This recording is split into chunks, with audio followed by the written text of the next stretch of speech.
The morning sun cast a golden glow over the immaculate gardens of Blackwood Manor, where Eleanor Blackwood carefully tended to her mother's prized roses, her slender fingers working with practiced precision as she pruned away dead leaves and shaped the unruly branches into elegant forms. At 21, Eleanor possessed a quiet beauty that complemented the blooms around her, her chestnut hair pulled back into a simple chignon, her grey eyes reflecting intelligence and a depth of spirit that few in her social circle ever bothered to notice. She hummed softly as she worked, finding peace in the garden that eluded her within the oppressive walls of the manor house where her father, Lord Blackwood, ruled with stern authority and uncompromising expectations. The crisp spring air of 1815 carried the promise of renewal, yet for Eleanor, each passing season brought only the same routine of social obligations and the growing pressure to make an advantageous match before she became firmly established on the shelf. The roses, with their perfect symmetry and delicate fragrance, offered a momentary escape from the weight of familial duty, allowing her to imagine, if only briefly, a life where her own desires might take precedence over the carefully orchestrated future that awaited her. As Eleanor reached for a particularly stubborn stem, her maid, Jane, appeared on the garden path, her expression a mixture of apology and urgency as she approached her mistress. "Miss Eleanor, your father has been asking after you this past half hour," Jane said, casting a nervous glance toward the manor. "Lord Blackwood expects you ready for the Harrington ball tonight, miss, and the dressmaker has arrived for your final fitting." Eleanor sighed, reluctantly setting aside her gardening shears and removing her gloves, the brief respite from her responsibilities coming to its inevitable end. "Of course, Jane. Please tell father I shall be there directly," she replied, casting one last longing glance at the roses before following her maid back toward the house, her steps measured and proper, despite the rebellious thoughts that occasionally fluttered through her mind, like trapped birds seeking freedom. As they walked, Eleanor mentally prepared herself for the evening ahead, another ball where she would stand dutifully by her parents, smile politely at suitable gentlemen, and engage in the same tedious conversations about the weather and the latest London gossip, all while ignoring the hollow feeling that had taken residence in her chest these past few years, the sense that there must be more to life than this endless parade of meaningless social rituals. She ascended the stone steps to the manor entrance, her shoulders straightening almost imperceptibly as she crossed the threshold, the dutiful daughter of Lord Blackwood once again, the wistful dreamer left behind among the roses, where no one could witness such improper longings for a different sort of existence, one filled with genuine connection, intellectual stimulation, and perhaps even that most dangerous of all desires, love based on mutual respect, rather than advantageous family connections and satisfactory dowry arrangements. The Harrington ballroom glowed with the light of 1,000 candles suspended in crystal chandeliers, their brilliance reflecting off gilded mirrors and polished marble floors as the cream of county society twirled and preened beneath their splendor. Eleanor stood at the periphery of the dance floor, one gloved hand resting lightly on her ailing mother's chair, while her father, Lord Blackwood, surveyed the gathering with the critical eye of a general assessing troops, his tall frame rigid with the pride and authority that had shaped his daughter's existence since birth. Lady Harrington had spared no expense for her annual spring ball, from the string quartet playing Haydn from the musicians' gallery to the elaborate floral arrangements that perfumed the air with roses and lilies, their heady scent mingling with expensive perfumes and the subtle notes of anxiety that accompanied such high-stakes social events. Eleanor wore a gown of pale blue silk that her father had deemed appropriately modest, yet indicative of their family's wealth, the color washing out her complexion rather than enhancing it, a fact that escaped Lord Blackwood's notice, but added to Eleanor's sense of invisibility among the vibrant young debutantes whose laughter rang through the ballroom like silver bells. She observed them with a mixture of envy and relief, their carefree flirtations and strategic social maneuvers simultaneously attractive in their freedom and repellent in their transparency. Eleanor nodded politely as acquaintances greeted her family, answering questions about her mother's health with practiced responses while silently noting how quickly attention shifted away from her to more engaging conversational partners. A sudden hush fell over one section of the ballroom, the ripple of whispers spreading across the gathering like wind through summer wheat until it reached Eleanor and her parents. "The Duke of Westmoreland has returned from abroad," Eleanor heard Lady Pembroke inform her mother with poorly disguised excitement. "Alexander Hayes himself, after 3 years on the continent. They say he has changed dramatically since his father's death."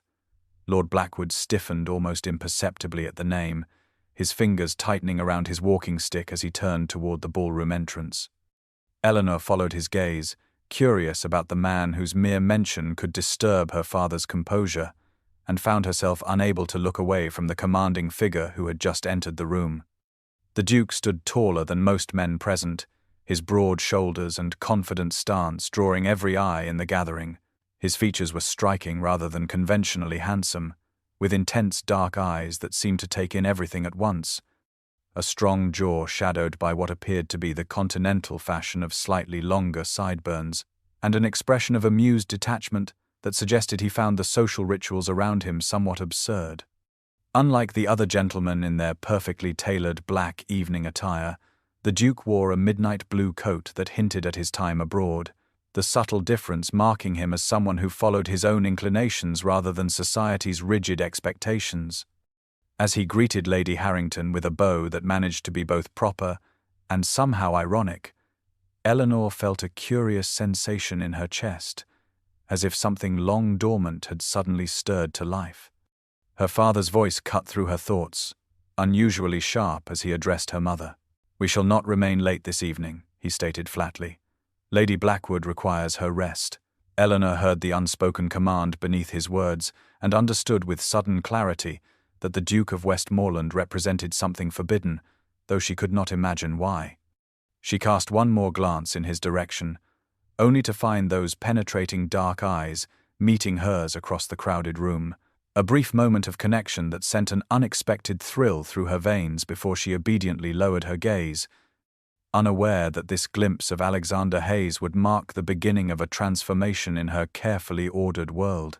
The persistent melody of the string quartet and the constant hum of conversation had begun to press upon Eleanor like a physical weight, the endless social niceties and watchful gaze of her father draining her limited reserves of patience and composure. With her mother engaged in conversation with an old acquaintance and Lord Blackwood momentarily occupied discussing politics with a fellow landowner, Eleanor seized her opportunity for escape, slipping away from the ballroom with practiced discretion, her steps quickening as she moved down the corridor in search of sanctuary. The Harrington Library beckoned like a promise of peace, its heavy oak door standing slightly ajar, a sliver of warm light spilling onto the hallway carpet. Eleanor entered gratefully, closing the door behind her with a soft click that seemed to instantly muffle the clamor of the ball, replacing it with blessed quiet, broken only by the gentle crackling of a fire in the hearth. The room smelled of leather bindings, beeswax polish, and wood smoke, a combination Eleanor found infinitely more appealing than the competing perfumes of the ballroom. Shelves of books lined the walls from floor to ceiling, their spines creating a tapestry of rich colors and gold lettering that glowed in the firelight. A pair of comfortable reading chairs had been positioned near the hearth, and several lamps cast pools of amber light across the space, creating an atmosphere of intimate seclusion. Eleanor moved deeper into the room, running her fingertips along the spines of the books, reading titles and authors with genuine interest, so absorbed in her exploration that she failed to notice she was not alone until a voice spoke from the shadows near the window. "I find Gibbon rather pessimistic in his assessment of human progress, though his prose is undeniably magnificent."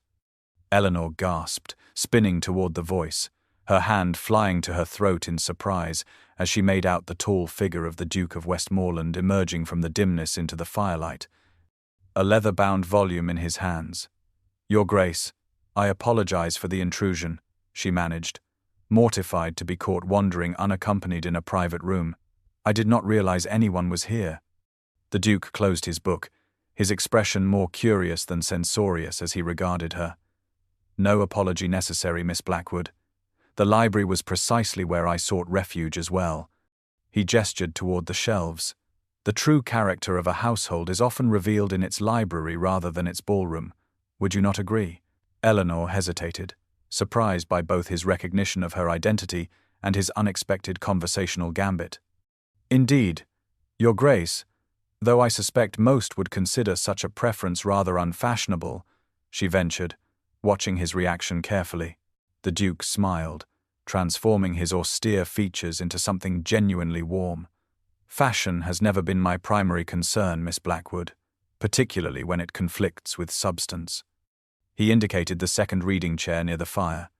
Perhaps you might share your literary opinions, as I have been too long abroad to know what English society currently deems acceptable reading for young ladies. Is it still restricted to improving sermons and insipid poetry about flowers? The gentle mockery in his tone invited complicity rather than offense, and Eleanor found herself moving toward the offered chair, her initial embarrassment giving way to unexpected ease in his presence. I fear you would find my reading habits quite scandalous then, Your Grace, she replied with newfound boldness, for I prefer history and philosophy to sermons, and have even ventured into political treatises when my father is not monitoring my selections. As they settled before the fire, the conversation flowed with surprising naturalness, touching on everything from the latest translations of Greek classics to the political situation in Europe following Napoleon's defeat. The Duke listened to her opinions with genuine attention, challenging her perspectives without condescension and offering insights from his travels that expanded her understanding of the world beyond England's shores. Eleanor found herself speaking with an animation and honesty she rarely displayed, the artificial constraints of proper social interaction falling away in the face of true intellectual engagement.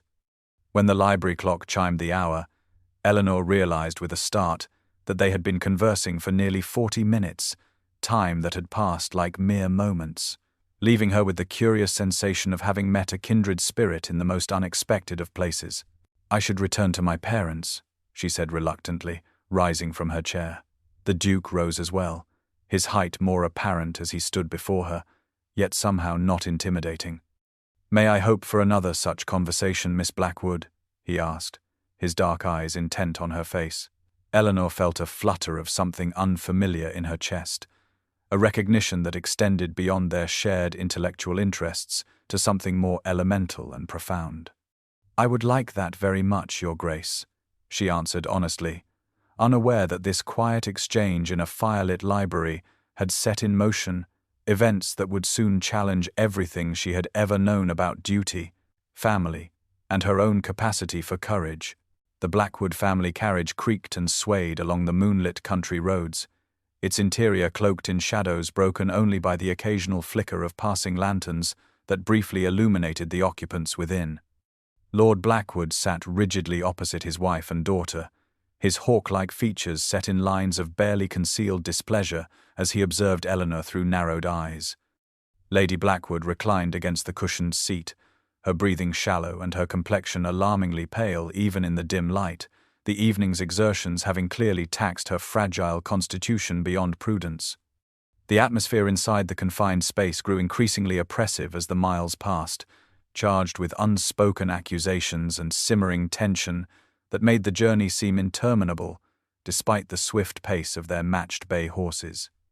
Eleanor kept her gaze fixed on the passing landscape visible through the carriage window, though in truth she saw little of the shadowed trees and hedgerows, her mind still lingering in the Harrington Library, and on the unexpected connection she had formed with the Duke of Westmoreland. A small, secret smile threatened to curve her lips as she recalled their conversation, but she suppressed it quickly, aware of her father's scrutiny and the dangerous territory of her own thoughts.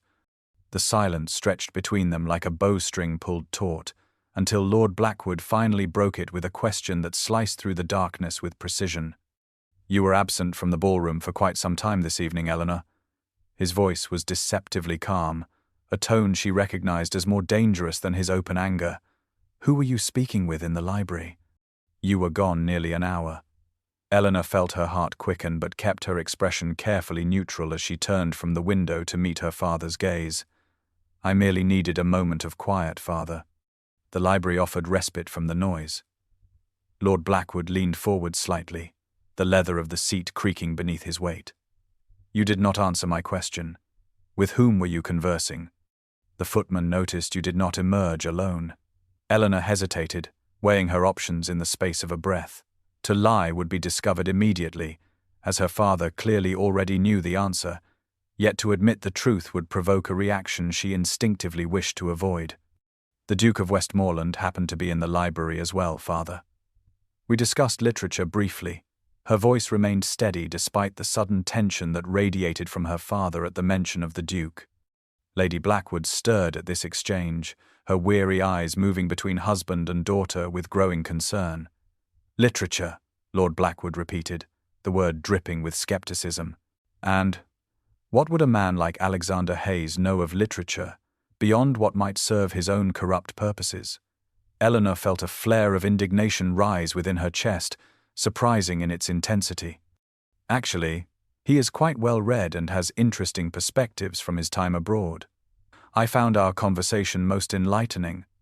The moment the words left her mouth, Eleanor recognized her tactical error.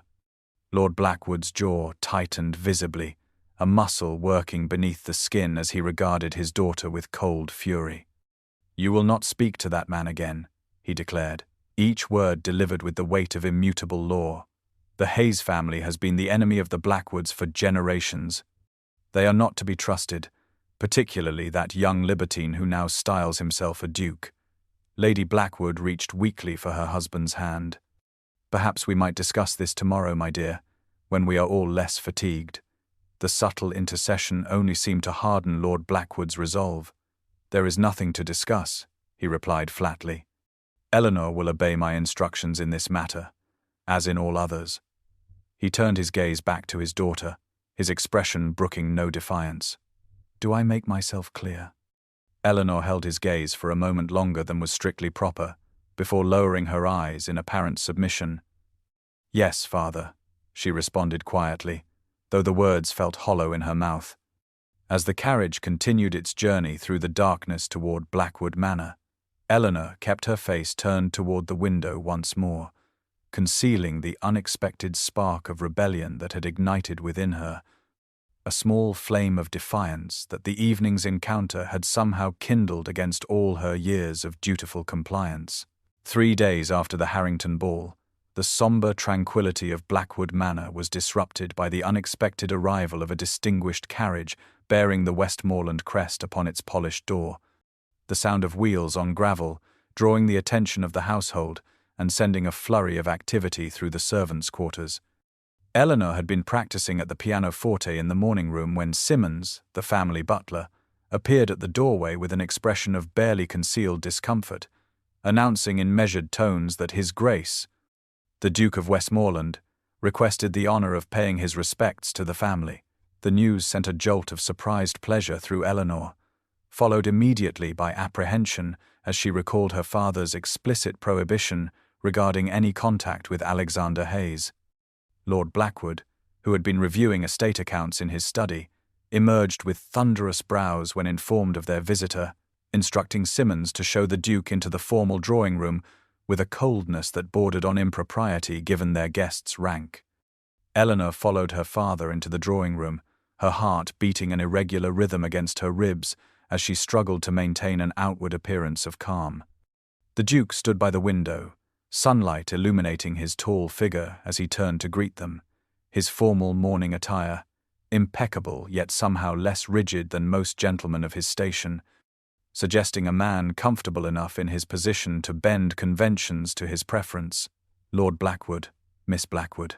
He acknowledged them with a precise bow, his dark eyes lingering on Eleanor with warmth that sent color rising to her cheeks despite her best efforts at composure. "I was riding in the vicinity and thought to pay my respects to your family." Lord Blackwood offered the barest minimum of civil greeting, his posture rigid with hostility barely contained beneath the veneer of social obligation.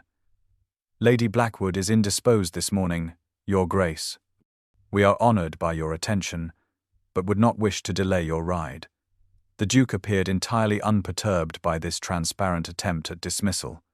"Actually, I had hoped Miss Blackwood might show me your famous rose gardens. I understand they rival any in the county." Eleanor glanced quickly at her father, whose jaw had tightened visibly at the request, before responding with careful politeness. "Our gardens are indeed at their best this time of year, Your Grace. I would be happy to show you their modest attractions." Lord Blackwood cleared his throat with evident displeasure. "Eleanor has correspondence to attend to this morning, I fear, but perhaps another time." "No, father. I have completed my letters," Eleanor contradicted him with unprecedented boldness. "It would be my pleasure to accompany His Grace." Before Lord Blackwood could formulate another objection, the Duke smiled with perfect courtesy. "Excellent. I promise to return Miss Blackwood within the half-hour, so as not to disrupt your family's schedule." The formality of the drawing-room gave way to the vibrant beauty of the gardens, as Eleanor led the Duke along gravel paths bordered by spring blooms, acutely aware of both his commanding presence beside her and her father's undoubtedly watching from his study window. The rose garden spread before them in carefully tended beds, the early varieties already offering delicate pink and white blossoms that perfumed the air with their sweet fragrance. "Your father seems less than pleased by my visit," the Duke observed with frank amusement as they strolled between the flower beds. Eleanor hesitated, torn between honesty and discretion. "There is some historical discord between our families that concerns him," she admitted finally, looking up at her companion with curious eyes. "Though I confess I know little of its nature." The Duke nodded thoughtfully, his expression revealing nothing of his own knowledge on the matter. "Perhaps some histories are best left unexplored, at least temporarily." He gestured toward a particularly fine white rose. "Your skill with these blooms suggests a patient and nurturing nature, Miss Blackwood." Their conversation shifted to safer topics, the latest books from London, the Duke's recent travels through Italy, and Eleanor's own carefully expressed desire to see something of the world beyond Hampshire County. "I have always dreamed of visiting Florence," she confided as they rounded a bend in the path partially concealed from the house by a tall hedge. "The art, the architecture, the sense of history so different from our own." The Duke regarded her with a penetrating gaze that seemed to see beyond her proper exterior to the yearning spirit within. "Italy changes one's perspective irrevocably," he said softly. "The light there transforms everything it touches, revealing beauty in places one might never have thought to look for it." Their eyes met in a moment of shared understanding that transcended their brief acquaintance, creating a connection that Eleanor felt resonate through her very being, a recognition of kindred minds, despite all the social and familial barriers that stood between them. As they reluctantly turned back toward the house where Lord Blackwood undoubtedly awaited with growing impatience, Eleanor realized with startling clarity that the Duke of Westmoreland represented not merely an intriguing acquaintance or forbidden friendship, but a dangerous temptation toward a life she had never dared to imagine for herself, one where her own desires might matter more than the rigid expectations that had always defined her existence. The moment the Duke's carriage disappeared down the tree-lined drive, Eleanor felt the temporary freedom of his presence evaporate, like morning mist beneath a harsh Sunday. Simmons appeared at her side before she had even reached the entrance hall, his expression grave as he delivered the summons she had been dreading. "Lord Blackwood requests your immediate attendance in his study, Miss Eleanor." The words hung in the air like a pronouncement of judgment, leaving Eleanor no choice but to follow the butler through the familiar corridors of her childhood home, each step bringing her closer to the confrontation that awaited. The study door stood ajar, revealing a slice of the room beyond, a space Eleanor had always associated with paternal authority and, occasionally, punishment. She entered with her chin lifted slightly higher than proper deference might dictate, finding her father standing before the massive stone fireplace, one hand resting on the mantelpiece beneath the mounted head of a stag he had shot in his younger days. The room smelled of leather-bound books, tobacco, and beeswax polish, the dark oak paneling absorbing what little sunlight filtered through the heavy velvet curtains, creating an atmosphere of perpetual twilight regardless of the hour. Hunting trophies adorned the walls, glass eyes of various beasts staring down at Eleanor as she moved to stand before her father's desk, their lifeless gazes somehow adding to the sense of judgment that permeated the chamber. Lord Blackwood did not immediately acknowledge her presence, allowing the silence to stretch uncomfortably as he continued to stare into the cold grate of the fireplace, a tactical delay Eleanor recognized as a means of establishing dominance in the conversation to follow. When he finally turned to face her, his expression revealed the cold, controlled rage she had witnessed only a handful of times in her life, occasions that had invariably resulted in irrevocable decisions and unyielding pronouncements. "I believed I had made myself perfectly clear regarding Alexander Hayes," he began, his voice deceptively quiet. "Yet today I find you not only speaking with him but walking unescorted through the gardens, visible to any passing neighbor or servant, creating gossip that will undoubtedly reach every household in the county by nightfall." Eleanor clasped her hands before her to prevent their trembling, though whether from fear or indignation she could not entirely determine. "I was hardly unescorted, father. We remained within sight of the house at all times, and Jane followed at a discreet distance." Lord Blackwood's eyes narrowed dangerously. "Do not attempt to justify your disobedience with technicalities." He moved away from the fireplace to stand directly before her, using his considerable height to further intimidate. "The Duke's family and ours have been enemies for generations. His father ruined mine at court. I forbid you to see him again." The vehemence in his voice startled even Eleanor, who had expected disapproval but not this level of intensity. "His father ruined yours?" she asked, momentarily forgetting her proper place in her curiosity about this revelation. "How so?" Lord Blackwood's jaw tightened visibly at her questioning. "The particulars are not your concern. Suffice it to say that the old Duke of Westmoreland used his influence with the Prince Regent to undermine my father's position, costing him a diplomatic appointment that should have been his by right and merit." A slight frown creased Eleanor's brow as she processed this information, which seemed at odds with the character of the man she had just walked with through the rose garden. "Surely the son should not be judged by the actions of his father," she ventured cautiously. "The Duke himself has shown nothing but courtesy and proper respect toward our family."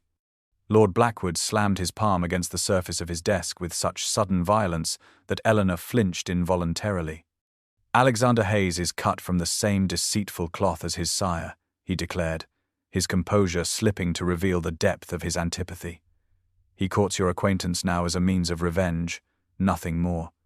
I will not stand by while a Blackwood is used as a pawn in his game against our family." A spark of defiance that Eleanor had not known she possessed flickered to life within her breast. "The Duke does not strike me as a man who would engage in such petty machinations," she countered, her voice steadier than she felt. "His conversation reveals an educated mind and honorable principles." Lord Blackwood regarded his daughter with growing incredulity, as if seeing her for the first time. "You presume to judge his character based on a few pretty phrases in a garden?" he asked, contempt evident in every syllable. "Your naivety would be amusing were it not so dangerous." He circled back behind his desk, assuming the position from which he had delivered countless dictates throughout Eleanor's life. "Hear me well, daughter. You will not receive Alexander Hayes should he call again. You will not correspond with him under any circumstances. You will not even speak his name within this house. Any violation of these instructions will result in consequences you cannot begin to imagine." The threat hung in the air between them, all the more effective for its lack of specificity, leaving Eleanor's imagination to supply the potential punishments for continued defiance.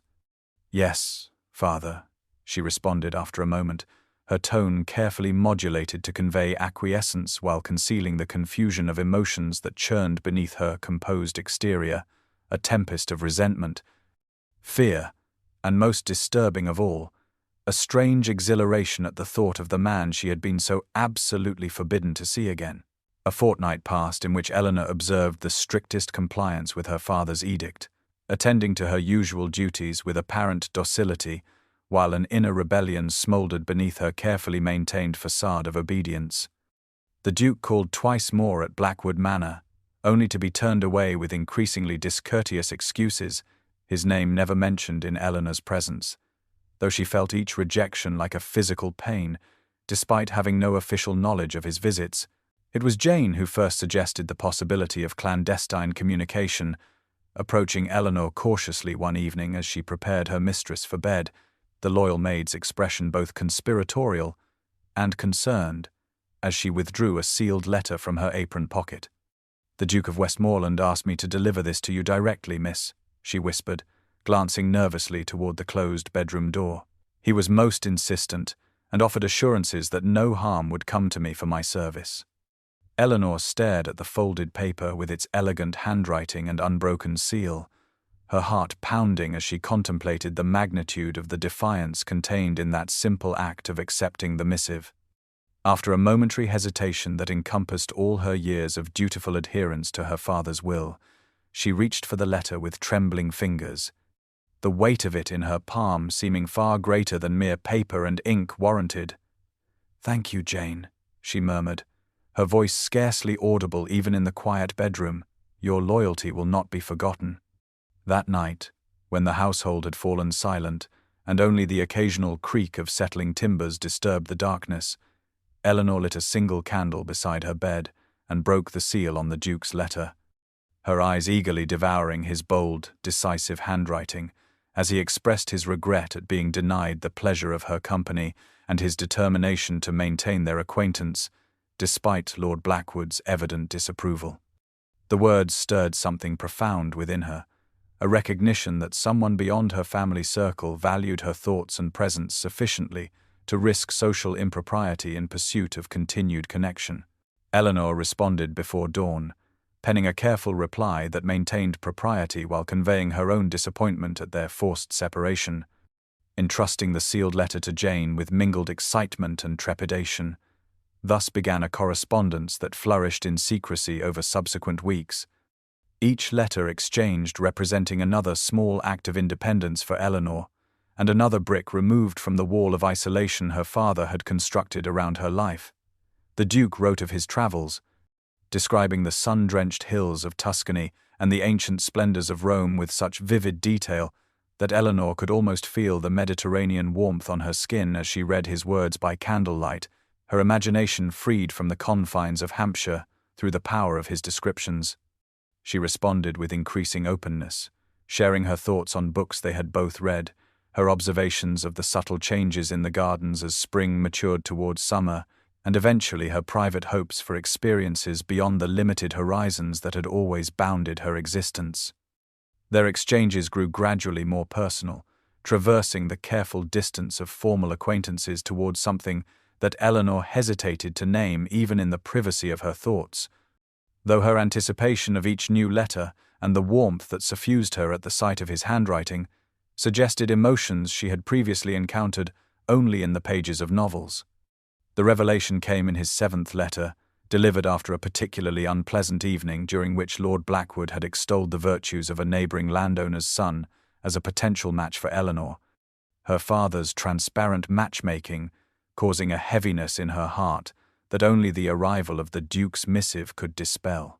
"I feel I must address the enmity between our families directly," Alexander wrote, "for I cannot in good conscience continue our correspondence without revealing what I know of its origins. The breach between our fathers was indeed caused by a ruined appointment, but the truth stands opposite to what you have likely been told. It was your father who penned anonymous letters to the Prince Regent, falsely accusing mine of Jacobin sympathies during a time when such associations meant political death. My father discovered the deception only after the appointment was lost, finding evidence of Lord Blackwood's hand in the matter, but choosing not to expose him publicly for fear of destroying 2 families rather than only his own." Eleanor read these words with growing horror, the foundations of her understanding shaken by this alternative history that cast her father as villain rather than victim, yet explained his vehemence in ways his own account had not. The Duke continued with gentle consideration, emphasizing that he shared this truth not to drive a wedge between Eleanor and her father, but to establish honesty between them, a principle he valued above all others in human relations. "I tell you this not to secure your allegiance in ancient grievances," he wrote near the conclusion, "but because I find myself caring for your good opinion in ways that surprise and somewhat alarm me, making falsehood between us intolerable regardless of its comfortable convenience." Eleanor clutched the letter to her chest when she finished reading, her mind awhirl with conflicting loyalties and unsettling revelations. Yet beneath the confusion burned a growing certainty that the connection forming between herself and Alexander Hayes represented something worth the risk of her father's displeasure, perhaps even something worth fighting for should such a battle become necessary.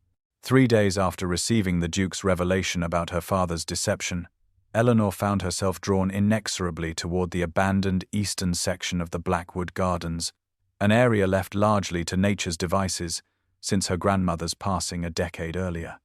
The path she followed was partially overgrown, stone pavers nearly obscured by encroaching moss and wild grasses that brushed against her skirts as she moved cautiously through the untamed greenery, glancing occasionally over her shoulder to ensure she remained unobserved by the household. Jane had delivered the message at breakfast, slipped beneath her napkin with practiced discretion, the brief note containing only a time and the mention of the old gazebo, a structure Eleanor had not visited in years, but recalled from childhood explorations as a hidden sanctuary among tangled roses and wisteria vines. The knowledge that Alexander would be waiting there sent anticipation coursing through her veins, mingled with the sharp edge of anxiety that accompanied this most flagrant defiance of her father's explicit prohibition. The gazebo appeared before her like something from a fairy tale, its weathered wooden frame almost completely concealed by a riot of climbing plants, wild roses in delicate pink and white, blooming among glossy ivy that had claimed the structure as its own over years of neglect. Dappled sunlight filtered through the canopy of an ancient oak that stood sentinel beside the pavilion, casting shifting patterns across the worn floorboards as Eleanor approached with quickened steps, her heart thundering against her ribs with equal measures of excitement and trepidation. She found him standing with his back to the entrance, his tall figure silhouetted against the greenery beyond, shoulders bearing the unmistakable tension of a man aware that his actions crossed boundaries of proper conduct. He turned at the sound of her footsteps, his expression transforming from anxious anticipation to undisguised joy as their eyes met across the weathered threshold. "Eleanor," he breathed, the single word carrying a wealth of emotion that caused her breath to catch in her throat. "Alexander," she responded simply, stepping fully into the gazebo, her usual formality forgotten in the intimacy of their clandestine meeting place. The space between them seemed charged with unspoken feeling, drawing them together until they stood mere inches apart, close enough that Eleanor could detect the subtle scent of sandalwood and leather that she had come to associate with his correspondence, an association now made flesh in his immediate presence. "I received your letter," she said softly, her eyes searching his for confirmation of the troubling history he had related. "Is it truly as you wrote?" The Duke nodded gravely, regret evident in the set of his features. "Every word, though I take no pleasure in being the bearer of such disillusionment. I debated whether to share that knowledge at all, but could not bear the thought of deception between us, however well-intentioned." His honesty only deepened Eleanor's conflicted emotions, the foundation of her understanding of her father cracking further with each moment in Alexander's presence. "I believe you," she admitted, the admission itself a kind of betrayal of family loyalty yet somehow necessary for her own integrity. The revelation explains much about father's behavior that never quite made sense before. The relief in Alexander's eyes at her acceptance of his account was palpable, his shoulders relaxing slightly, though his expression remained serious. "I would not have you think I sought you out initially because of the history between our families, Eleanor. Our first meeting in the Harrington Library was genuine happenstance, though I confess I recognized your name when Lady Pembroke mentioned it later that evening." Eleanor felt warmth rise to her cheeks at the implication that he had discussed her with others, had sought information about her beyond their chance encounter. "Yet it did not stop you from pursuing further acquaintance," she observed, not quite a question but an invitation for explanation. Alexander's gaze intensified, seeming to look beyond her composed exterior to the woman beneath the careful social facade. "I told myself it was mere curiosity at first," he admitted. "Then intellectual compatibility after our conversation." His hand moved as if to reach for hers before he checked the impulse, propriety reasserting itself even in their private sanctuary. "But I've come to recognize that my feelings have progressed far beyond either justification. I know I shouldn't pursue you against your father's wishes, but I cannot help what my heart desires." The naked honesty of his declaration hung in the air between them, stripping away the polite fictions and social niceties that had governed their previous interactions, even in their most candid correspondence. Eleanor felt as though she stood at the edge of a precipice, the solid ground of her carefully ordered existence falling away to reveal uncharted territory, both terrifying and exhilarating in its possibilities. "My father would never consent," she whispered, the practical reality of their situation reasserting itself, despite the emotional current drawing her toward this man who had awakened longings she had scarcely acknowledged even to herself. Alexander stepped closer, propriety momentarily forgotten, as he gently took her gloved hand in his, the contact sending a thrill of awareness through her body, despite the layers of fabric separating skin from skin. "Would you have me walk away then?" he asked, his voice low and fervent in the secluded space. "Tell me to leave Hampshire, to trouble you no more with my presence, and I shall do so, though it would pain me more than I can express." Eleanor looked up into his eyes, so intent upon her face, and felt something within her shift irrevocably, a surrender not to him but to her own heart's inclination, terrifying in its clarity and simplicity. "No," she whispered, barely audible even in the hushed atmosphere of their sanctuary. "I would not have you go." The admission cost her dearly, representing as it did a conscious choice to defy the paternal authority that had governed her entire existence. Yet she could not bring herself to regret it as Alexander's expression transformed with hope and tenderness, his fingers tightening gently around hers in silent acknowledgement of the significance of her words and all they might come to mean for them both. The week following Eleanor's clandestine meeting with Alexander in the gazebo passed in a strange juxtaposition of mundane routine and secret exhilaration, each ordinary task performed with the heightened awareness of one carrying a momentous secret. She attended to her mother's needs, practiced her pianoforte, and engaged in all the expected activities of a gentleman's daughter, while her thoughts constantly returned to the Duke's declaration and her own unprecedented admission of feeling. Their correspondence continued through Jane's loyal intermediacy, each letter exchanged like a small act of rebellion that strengthened Eleanor's resolve, even as it increased the danger of discovery. The inevitable exposure arrived on a Thursday evening, as the family gathered in the dining room for their evening meal, the familiar setting providing no warning of the calamity about to unfold. Lord Blackwood sat at the head of the mahogany table as always, with Lady Blackwood opposite him and Eleanor positioned between them, the polished silver and fine china, arranged with precision that reflected the ordered existence her father demanded. The room itself spoke of generational wealth and tradition, with its damask wallpaper, ancestral portraits, and heavy velvet draperies drawn against the early evening light, creating an atmosphere of contained formality that Eleanor had never before questioned. The footman had just served the fish course when Lord Blackwood reached into his waistcoat pocket and withdrew a folded paper that Eleanor recognized with immediate sickening clarity as Alexander's most recent letter, the seal broken and the intimate contents apparently exposed to her father's scrutiny. He placed the letter beside his plate with deliberate care, his movements controlled despite the cold fury evident in his expression as he regarded his daughter across the perfectly arranged table settings. "Perhaps you might explain this, Eleanor," he said, his voice deceptively calm, as he indicated the damning evidence with one finger. "I discovered it among your belongings when I had Simmons search your room this afternoon." Eleanor felt the blood drain from her face, leaving her light-headed with shock and dismay, even as indignation flared at this invasion of her privacy. Her mother gasped softly, setting down her fork with a trembling hand as she glanced between husband and daughter with growing alarm. "You had my room searched?" Eleanor managed, her voice barely above a whisper, buying precious seconds to gather her composure before the inevitable confrontation. "After receiving information that you had been seen in the old garden area, where coincidentally the Duke of Westmoreland was observed leaving our property," Lord Blackwood replied, each word precise and cutting. "I considered it my paternal duty to ascertain the extent of your disobedience. Based on the contents of this and several other letters I located, that extent appears considerable." Eleanor straightened her shoulders, drawing on previously untapped reserves of courage as she faced her father's wrath. "Those letters are private, father," she said, her voice steadier than she would have thought possible. Lord Blackwood's controlled demeanor shattered at her response, his fist slamming against the table with such force that the crystal goblets jumped and rang in protest. "Private?"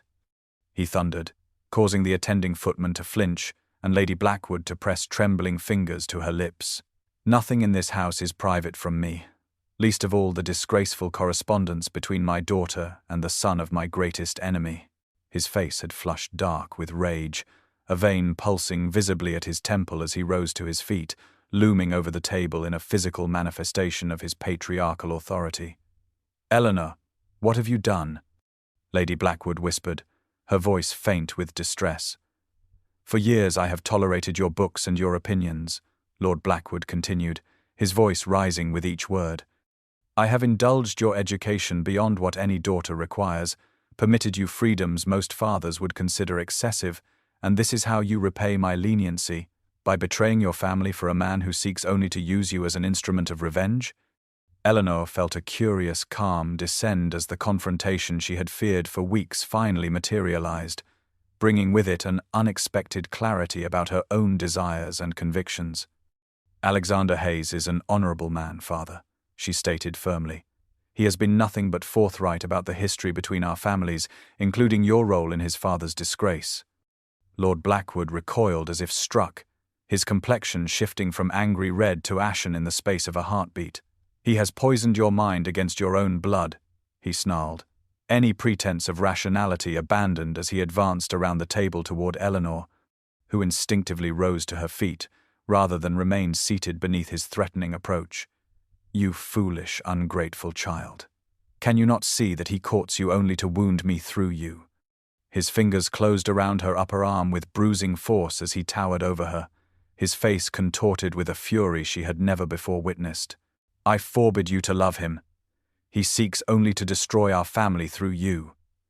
Eleanor winced at his painful grip, but did not cower, something within her refusing to bend before this storm of paternal rage. As Lord Blackwood continued his tirade, neither father nor daughter noticed the dining room door opening quietly behind them, nor the tall figure who stepped silently into the room, drawn by the sounds of disturbance heard from the entrance hall, where he had arrived moments earlier. It was only when Lady Blackwood gasped, her wide eyes fixed on a point beyond her husband's shoulder, that Lord Blackwood broke off mid-sentence and whirled to confront the unexpected witness to this family discord. Alexander stood framed in the doorway, his expression a complex mixture of concern for Eleanor and cold assessment of Lord Blackwood, whose hand still gripped his daughter's arm with inappropriate force. "I apologize for the intrusion," the Duke said, his voice level despite the charged atmosphere he had entered. The butler appeared to be otherwise engaged, and I could not help overhearing what sounded like distress. "Perhaps I might request a private word with you, Lord Blackwood." The silence that followed this calm intervention vibrated with tension as Eleanor found herself caught between terror at the unexpected confrontation and a wild surge of hope at Alexander's perfectly timed appearance, his steady presence offering a counterpoint to her father's uncontrolled fury and a promise of possible deliverance from the suffocating confines of Blackwood Manor. The storm that had threatened all afternoon finally broke as darkness fell across the Hampshire countryside, rain lashing against the windows of Blackwood Manor with biblical intensity, turning the well-kept grounds into shadowed pools and racing rivulets that gleamed silver in the occasional flash of distant lightning. Alexander Hayes, Duke of Westmoreland, had ridden through the worsening weather with single-minded determination, his decision to call upon Lord Blackwood directly having crystallized after days of introspection, and Eleanor's most recent letter, which had conveyed her increasing distress at the untenable situation between them. The Duke had arrived at Blackwood Manor just as the deluge reached its peak, dismounting from his rain-lashed horse and handing the reins to a startled stable boy before striding toward the main entrance, his greatcoat sodden and his boots leaving muddy imprints on the gravel path. The elderly butler had answered his insistent knock with poorly concealed surprise, clearly unprepared for visitors on such an inclement evening, and particularly not one of such high rank appearing unannounced and unaccompanied. "Your Grace," Simmons stammered, his usual composure momentarily forgotten as he took in the Duke's rain-soaked appearance. "We were not expecting, that is, Lord Blackwood is currently at dinner with the family. I must announce you." Alexander removed his dripping hat, water cascading onto the marble floor of the entrance hall as he stepped inside without awaiting a formal invitation. "Please do so," he instructed, his tone brooking no argument despite its perfect civility. "I regret the unseasonable hour of my call, but I have matters of importance to discuss with Lord Blackwood that cannot wait upon fair weather or social convenience." The butler hesitated, visibly torn between protocol and the authority inherent in the Duke's bearing and title, but before he could respond, the unmistakable sounds of raised voices penetrated the entrance hall from deeper within the house, the words indistinct but the tone of fury unmistakable. Alexander's expression hardened as he recognized Lord Blackwood's distinctive baritone pitched to levels that suggested something far beyond proper gentlemanly discourse. Without waiting for the butler's guidance, he moved swiftly toward the source of the disturbance, droplets of rainwater marking his path across the polished floor as he followed the corridor toward what appeared to be the dining room. The heavy oak door stood partially ajar, allowing Lord Blackwood's next words to reach the Duke with perfect clarity as he approached the threshold. "I forbid you to love him. He seeks only to destroy our family through you." Alexander froze momentarily, the raw emotion in those words confirming his worst fears about Eleanor's treatment at her father's hands and galvanizing his resolve beyond any remaining doubt or hesitation.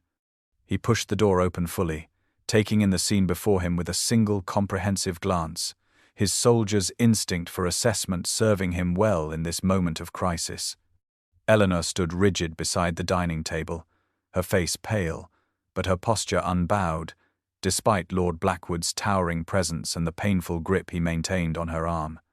Lady Blackwood remained seated, her frail form seeming to shrink further into her chair as the confrontation unfolded, while a young footman pressed himself against the wall as if wishing to become invisible in the face of his master's rage. "I apologize for the intrusion," Alexander stated calmly, though the careful observer might have noticed the muscle working in his jaw and the dangerous glint in his eyes as he observed Lord Blackwood's hold on Eleanor. The butler appeared to be otherwise engaged, and I could not help overhearing what sounded like distress. "Perhaps I might request a private word with you, Lord Blackwood." Lord Blackwood released Eleanor's arm as if suddenly burned by the contact, turning to face the unexpected intruder with an expression that shifted rapidly from shock to outrage. "Hayes!" he snarled, the name itself an accusation as he advanced toward the doorway. "You dare enter my home uninvited? This is beyond even your family's notorious disregard for propriety." Alexander remained perfectly still, water still dripping from his coat to form a small puddle at his feet, the physical evidence of his journey through the storm lending dramatic emphasis to his appearance. "I believe there are matters between us that require immediate resolution," he replied, his voice controlled yet resonant with authority, particularly in light of what I have just witnessed and overheard. His gaze shifted momentarily to Eleanor, conveying without words his concern for her well-being and his commitment to the feelings they had acknowledged in the gazebo and their subsequent correspondence. The meaning of that glance was not lost on Lord Blackwood, whose face darkened further with comprehension of the depth of connection between his daughter and the son of his enemy. "Get out," he commanded, pointing toward the entrance hall with a trembling finger. "Whatever grievances exist between our families, they will not be addressed in my dining room while you drip rainwater on my floors." Alexander's expression remained impassive in the face of this dismissal, his focus shifting back to Lord Blackwood with calm deliberation. "I will leave when I have said what I came to say," he stated with the quiet certainty of a man accustomed to being obeyed. "And I believe Miss Blackwood should remain present, as her future happiness is central to the matter at hand." The audacity of this statement hung in the air between them, a direct challenge to Lord Blackwood's patriarchal authority within his own household that rendered him momentarily speechless with indignation. In the silence that followed, Eleanor moved slowly away from the dining table to stand midway between her father and Alexander, her position a physical manifestation of her divided loyalties and the choice that now confronted her. The rain continued to beat against the windows with relentless intensity, nature's percussion providing dramatic accompaniment to the human drama unfolding within the dining room as three lives balanced on the precipice of irrevocable change. The Duke's unexpected arrival, transforming a family quarrel into a moment of profound significance that would alter all their futures in ways none could fully anticipate. The dining room of Blackwood Manor had transformed from a space of genteel family ritual to a battleground of wills, with Lord Blackwood, Alexander, and Eleanor forming a triangle of tension at its centre. Lady Blackwood remained at the table, her dinner forgotten, her trembling hands clutching a handkerchief as she watched the scene unfold with wide, fearful eyes. Behind them, servants hovered uncertainly at the service door, torn between protocol that demanded their invisible presence during the meal and the impropriety of witnessing such an unprecedented confrontation between gentlemen. The crystal chandelier cast harsh light upon the tableau, reflecting in the polished silver and fine china, now abandoned in favor of this unexpected drama. Alexander stood with military straightness despite his sodden appearance, rainwater still dripping occasionally from his greatcoat to form a small puddle on the Aubusson carpet, the physical evidence of his determination to reach Blackwood Manor, regardless of conditions or consequences. "You will say nothing in my house that concerns my daughter," Lord Blackwood declared, finding his voice at last, his complexion mottled with suppressed fury. "She is under my authority until I choose to bestow her hand upon a worthy gentleman, a category that will never include the son of Jeremiah Hayes." Alexander inclined his head slightly, acknowledging Lord Blackwood's words without conceding to their substance. "I understand your position perfectly, sir," he replied, his calm demeanor providing stark contrast to the older man's barely contained rage. "And having heard your concerns, expressed with such vehemence to your daughter moments ago, I am all the more determined to make Eleanor my duchess. I ask for her hand immediately and formally." The audacity of this declaration in the face of Lord Blackwood's explicit prohibition rendered the room utterly silent for several heartbeats. The only sound, the persistent drumming of rain against the windows, and the almost imperceptible gasp that escaped Eleanor at the Duke's words. She stood transfixed between the two men, her eyes wide with mingled shock and dawning hope as she absorbed the implications of Alexander's proposal, delivered not in some romantic setting but in the midst of conflict, a declaration of intent that cut through pretense to the heart of the matter. "Impossible," Lord Blackwood finally managed, the single word emerging strangled and harsh. "The Hayes and Blackwood lines will never be joined while I draw breath. I would see her in her grave before I would see her as your wife." Lady Blackwood cried out softly at this cruel statement, half rising from her chair in distress before sinking back, her strength unequal to the emotional demands of the moment. Alexander did not flinch at the brutal declaration, his gaze remaining steady as he addressed Lord Blackwood with perfect composure. "Your hatred blinds you, sir, to your daughter's well-being and happiness. I had hoped to appeal to your better nature, but I see now that such an approach would be futile." He turned slightly toward Eleanor, his expression softening as their eyes met across the charged space between them. "I love your daughter, Lord Blackwood, not as some instrument of revenge or tool of family politics, but for her mind, her spirit, and her character. I believe she returns that regard, and I am prepared to overcome any obstacle to secure our future together." Eleanor felt her heart swell almost painfully within her chest at this public declaration, tears gathering in her eyes, not from fear, but from the overwhelming intensity of emotion that flooded through her at Alexander's words. The truth of his statement resonated in her very being, crystallizing the confused feelings of recent weeks into absolute certainty. "Yes," she whispered, her voice gaining strength as she continued. "I do return his regard, father. I love him." Lord Blackwood recoiled as if struck, his expression contorting with disbelief and betrayal as he stared at his daughter. "You know nothing of love," he spat, years of paternal authority crumbling before this unprecedented defiance. "You are a foolish girl who has been seduced by pretty words and false promises. I will never consent to this match. Never."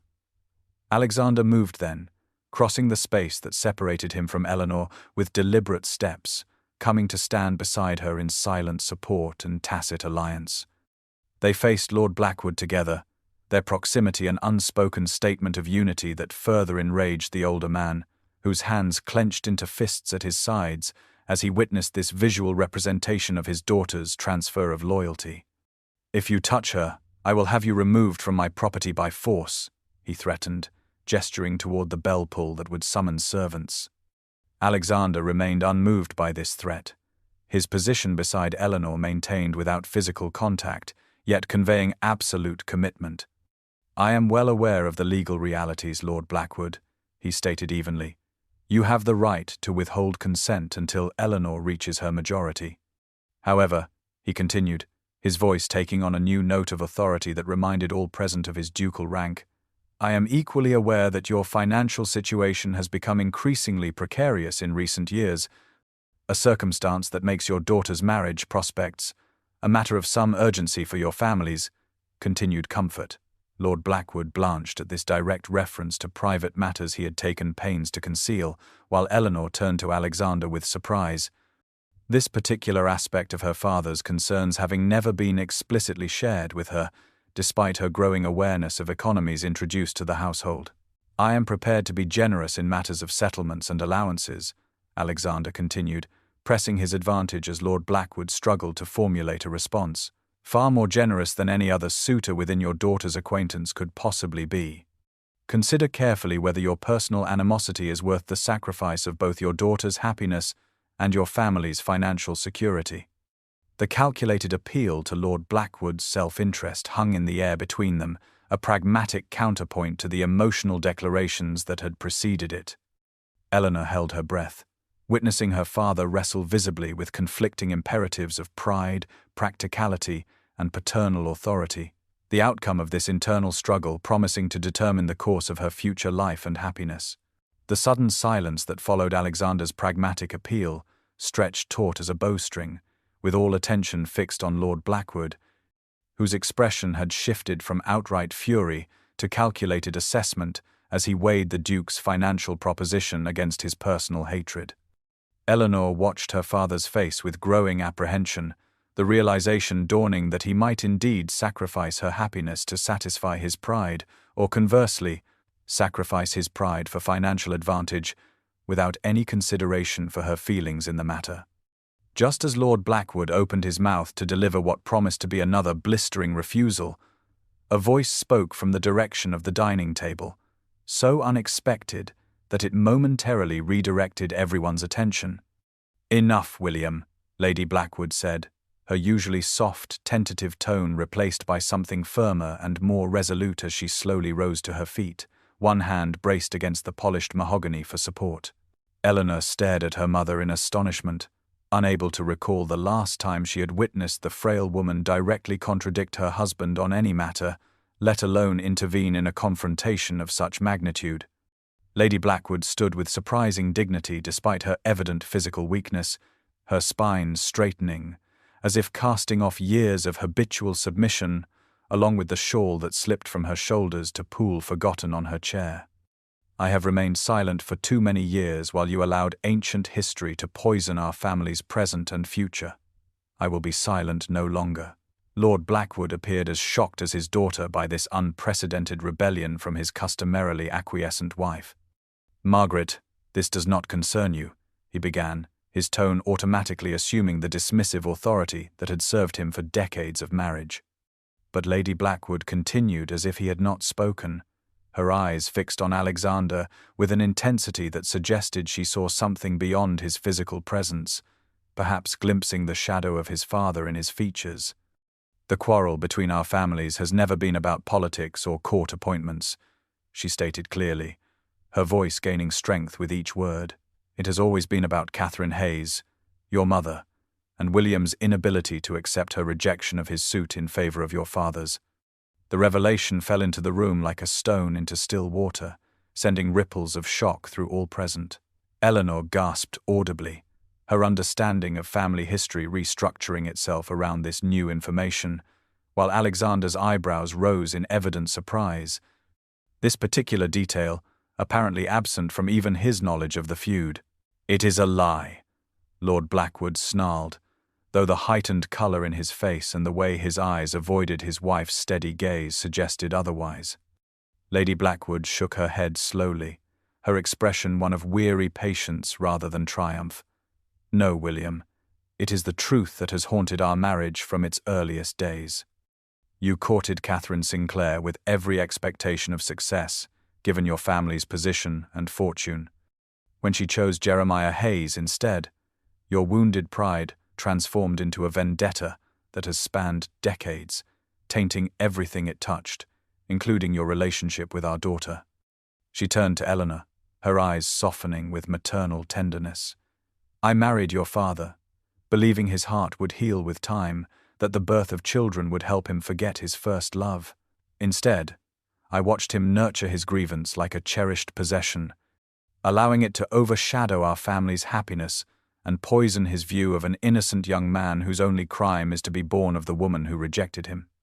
The dining room had transformed entirely, the abandoned meal and formal setting now incongruous beneath the weight of these long-buried truths laid bare for examination. The servants had discreetly withdrawn, sensing that this family confession required privacy, though undoubtedly they listened from just beyond the doors, ensuring tomorrow's whispers would spread through the county like wildfire. Is this true, Father?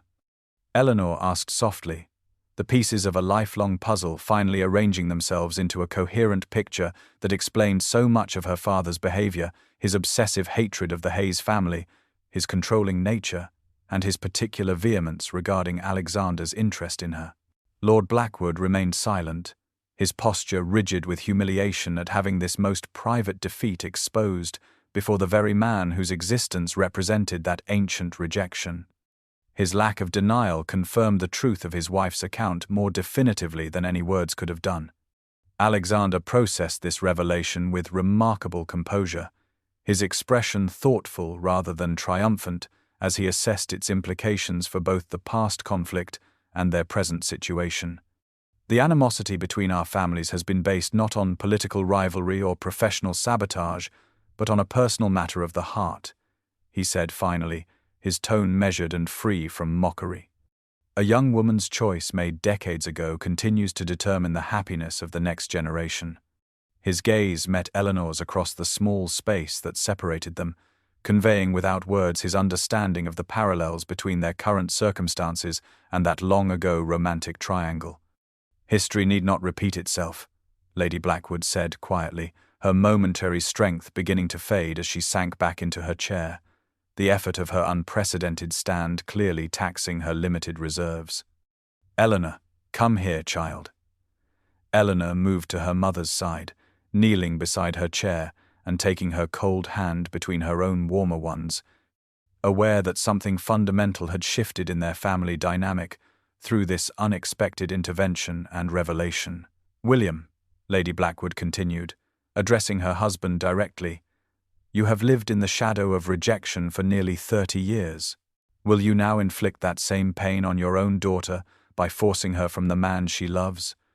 Or will you finally release this bitterness that has robbed us all of so much joy? The night settled over Blackwood Manor like a somber blanket, moonlight filtering through scattered clouds to cast shifting patterns across the gardens that Eleanor had tended so carefully. In her bedchamber, she moved with deliberate purpose, opening drawers and selecting only the most essential items to place in a small traveling case that had belonged to her grandmother. The events of the dining room confrontation had concluded not with resolution but with exhaustion, Lord Blackwood ultimately retreating to his study in stony silence while Alexander reluctantly departed with a promise to return on the morrow, the question of their future left precariously suspended between possibility and prohibition.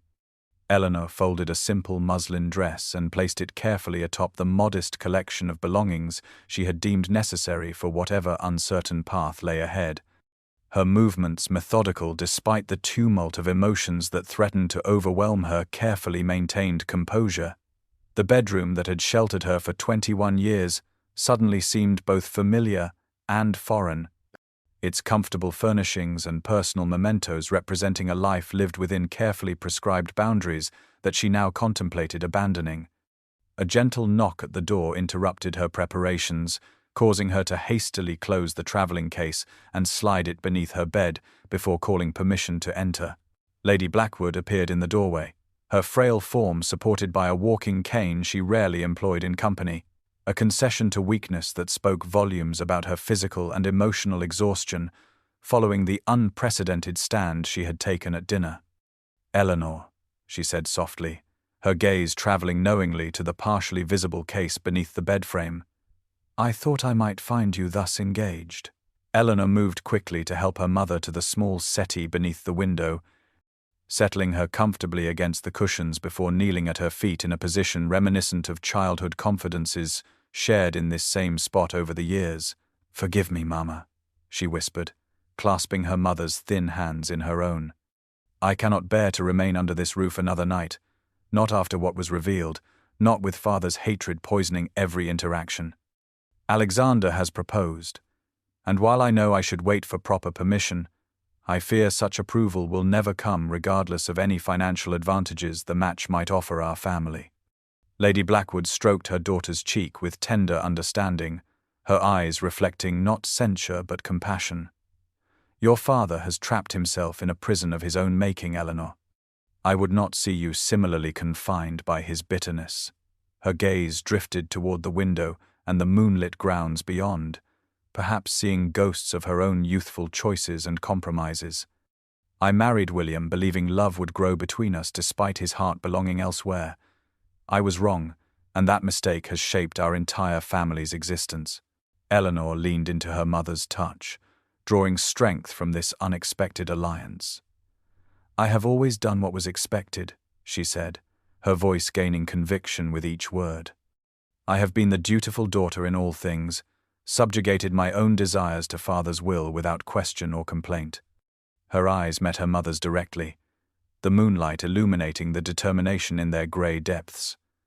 "I've lived my life according to Father's wishes. This once, I must follow my heart." She rose and retrieved the travelling case from its inadequate hiding place, placing it on the bed and securing its fastenings with hands that no longer trembled with uncertainty. "Alexander will come at dawn. He has arranged for his mother's companion to travel with us to ensure propriety, but we will depart with or without Father's blessing." Lady Blackwood nodded slowly, a mixture of sadness and resolve in her expression as she contemplated her daughter's choice and its inevitable consequences. "I cannot accompany you, Eleanor. My place remains here, however difficult that path may be. But know this," she continued, reaching for Eleanor's hand once more, "you carry my blessing and my love wherever your journey leads." Her fingers pressed something cool and metallic into Eleanor's palm, a small gold locket that had been her own mother's, a family treasure that represented generations of Blackwood women. "For courage," she whispered, "and to remember that not all family bonds are meant to constrain." Eleanor closed her fingers around this unexpected gift, tears filling her eyes at its significance, this tangible symbol of maternal support for her unprecedented defiance of paternal authority. She helped her mother to her feet, embracing her with careful tenderness that acknowledged both her physical fragility and her surprising emotional strength. "I will write to you," she promised, inhaling the familiar lavender scent of her mother's shawl, committing it to memory alongside this moment of connection that transcended their previously reserved relationship. As Lady Blackwood made her way slowly to the door, she paused with her hand on the latch, turning back to regard her daughter with an expression of quiet pride. "Love freely chosen is worth any sacrifice, Eleanor. Never doubt the truth of your own heart." With those words, she departed, leaving Eleanor alone with the moonlight, her modest preparations, and the weight of the choice she had made. A decision that represented not just the selection of one future over another, but the first true assertion of her own identity separate from the role she had been raised to fill, the dutiful daughter, transformed through love and courage, into a woman determining her own destiny. Dawn had not yet broken when Eleanor slipped silently from Blackwood Manor through the servants' entrance, Jane following close behind with the small travelling case, both women moving with the furtive caution of escapees despite Eleanor's conviction in the rightness of her decision. The eastern sky had just begun to lighten with the first suggestion of approaching sunrise as they reached the sheltered copse where Alexander had promised to wait with his carriage. The vehicle's dark outline barely visible among the trees, its presence confirming that the events of the previous day had not been some fevered dream, but the beginning of an irrevocable change in the course of her life. Alexander stepped forward as they approached, his face revealing mingled concern and relief at their appearance, his eyes quickly scanning the path behind them for any sign of pursuit or discovery. The carriage door stood open, revealing a middle-aged woman with a kind face and practical traveling clothes whom he introduced briefly as Mrs. Winters, his mother's companion of many years, her presence ensuring the minimal requirements of propriety during their journey. Within moments, Eleanor's bag was secured.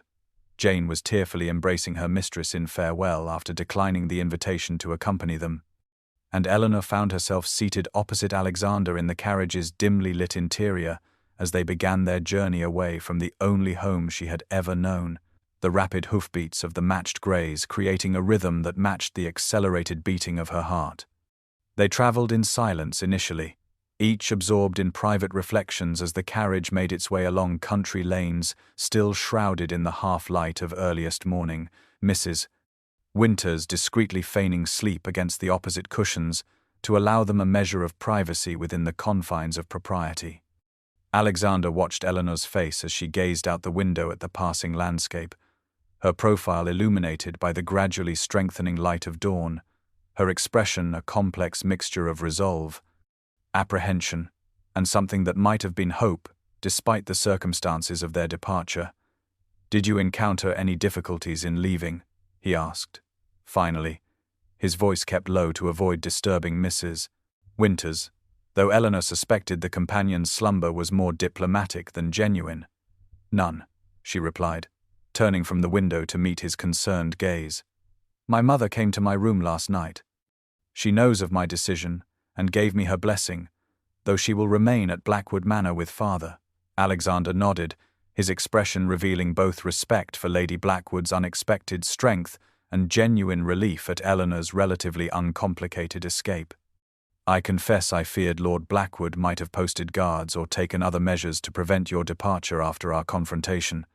He would never imagine I possessed the courage to leave of my own accord," Eleanor said with a small, sad smile that acknowledged the limited view her father had always held of her capabilities and determination. "Despite my actions yesterday, he still believes me the dutiful daughter who has never challenged his authority in 21 years of existence." She smoothed her traveling dress with gloved hands, a nervous gesture that betrayed her awareness of the magnitude of the step she had taken. "Even now, part of me can scarcely credit my own temerity." Alexander regarded her with evident admiration, reaching across the space between them to take her hand in a gesture that would have been scandalously forward mere days ago, but now seemed natural given all that had transpired between them. "Your courage humbles me, Eleanor," he said quietly. "Few women of my acquaintance would risk family, reputation, and security for the sake of their own heart's conviction." His thumb traced a gentle pattern against her gloved palm, the simple contact sending warmth through her despite the early morning chill within the carriage. She studied his face in the strengthening light, noting the fatigue etched around his eyes that suggested a sleepless night, yet also the steadfast determination in his expression that had drawn her to him from their first meeting. "I have been wondering," she ventured after a comfortable silence, "what first drew your attention to me? At the Harrington ball you noticed me across the room before we ever spoke. Was it merely curiosity about the daughter of your family's enemy?" Alexander's expression shifted, a hint of something almost like embarrassment crossing his features before he replied. "My interest began well before the Harrington ball, Eleanor, though I had no opportunity to act upon it until that night." Her surprise must have shown clearly on her face, for he continued with greater assurance, settling back against the carriage cushions while maintaining his gentle hold on her hand. 3 years ago, before my time abroad, I attended the Midsummer Festival in the village near Blackwood Manor. You were there with your parents, though I doubted you noticed me among the crowd. During the festivities, an elderly servant woman stumbled and dropped a tray of refreshments meant for your father's party. While Lord Blackwood berated the poor woman for her clumsiness, you knelt beside her despite your fine dress, helping her gather the scattered glasses and speaking words of comfort that brought a smile to her weathered face. Alexander's expression softened with the recollection, his gaze holding Eleanor's with an intensity that made her breath catch. In that moment of simple kindness, I glimpsed a spirit at odds with everything I had been told about the Blackwood family. That image stayed with me throughout my travels, a counterpoint to the bitterness that had colored relations between our families for generations. Eleanor felt heat rise to her cheeks at this unexpected revelation, this moment of ordinary compassion she had long forgotten, having apparently planted the first seed of their current connection. "You remembered such a small incident for 3 years?" she asked softly, both touched and slightly overwhelmed by the implication. "It revealed your true character more clearly than any formal introduction or social exchange ever could," Alexander replied simply. "When I returned to England and heard you would be at the Harrington ball, I arranged my own invitation specifically in hopes of making your acquaintance properly." The quiet confession hung between them in the intimate space of the carriage, illuminating their connection in a new light that suggested their meeting had been less chance and more destiny than either had previously acknowledged. It seemed to Eleanor that in this revelation lay the final confirmation that their current path, however unconventional and fraught with uncertainty, represented not merely rebellion against her father's tyranny, but movement towards something genuine and precious that deserved protection regardless of the cost. The journey from Blackwood Manor to their destination took most of the day, the carriage travelling steadily northward through the verdant Hampshire countryside. As afternoon shadows lengthened across the rolling landscape, they turned onto a private lane bordered by ancient oaks, whose spreading branches formed a natural archway overhead. Eleanor, weary from travel and emotional exhaustion, roused herself from a light doze to peer through the window as they approached a honey-colored stone house nestled among carefully tended gardens, its elegant proportions suggesting wealth without ostentation, its warm glow in the late afternoon light immediately conveying a sense of sanctuary after their long journey. "This is Rosemont Cottage," Alexander explained as the carriage slowed, the irony in his voice evident as he named what was clearly a substantial manor house rather than any true cottage. "My mother has lived here since my father's death, preferring its comfortable scale to the main estate at Westmoreland Park. The Duchess Dowager keeps only a small staff, but you will find every comfort and, most importantly, absolute security." Eleanor smoothed her travel-rumpled dress as the carriage came to a stop before a wide stone entrance, her nervous anticipation at meeting Alexander's mother momentarily overriding her physical discomfort after hours of travel. Mrs. Winters stirred from her diplomatically maintained sleep, arranging her own attire with practiced efficiency before offering Eleanor an encouraging smile. "The Duchess Dowager is a most understanding woman, Miss Blackwood. You have nothing to fear from her reception." Before Eleanor could respond, the heavy oak door of Rosemont opened to reveal an elegant woman in her 50s, her silver-streaked dark hair arranged in a simple but fashionable style, her bearing regal, without affectation, as she descended the shallow steps to greet them. Alexander stepped down from the carriage and embraced his mother with obvious affection before turning to assist Eleanor, his steadying hand on hers communicating silent reassurance as she faced this crucial introduction. "Mother, may I present Miss Eleanor Blackwood," he said formally, though the warmth in his voice belied the proper phrasing. "Eleanor, Her Grace, Catherine Hayes, Duchess Dowager of Westmoreland." The older woman's penetrating gaze assessed Eleanor with intelligent interest, rather than the suspicion or hostility she might have expected given the history between their families. Her eyes, the same rich brown as her son's, reflected not judgment but genuine curiosity as Eleanor executed a perfect curtsy, her years of training serving her well, despite her travel fatigue and nervous apprehension. "So you're the young woman brave enough to heal the rift between our families," the Duchess said, her voice melodious and cultured, with a hint of warmth that immediately eased Eleanor's tension. She stepped forward and took Eleanor's gloved hands in her own. "Welcome to Rosemont, my dear. You must be exhausted after your journey and the undoubtedly dramatic circumstances of your departure." The perceptiveness of this observation, coupled with the genuine welcome in the older woman's manner, brought unexpected tears to Eleanor's eyes, the accumulated strain of the past 24 hours, suddenly overwhelming her carefully maintained composure. The Duchess seemed to understand without explanation, gently placing a maternal arm around Eleanor's shoulders and guiding her toward the house with practiced ease. "Come inside, child." A warm fire, a light meal, and perhaps a restorative cup of tea will do wonders for your spirits before any serious discussions are undertaken.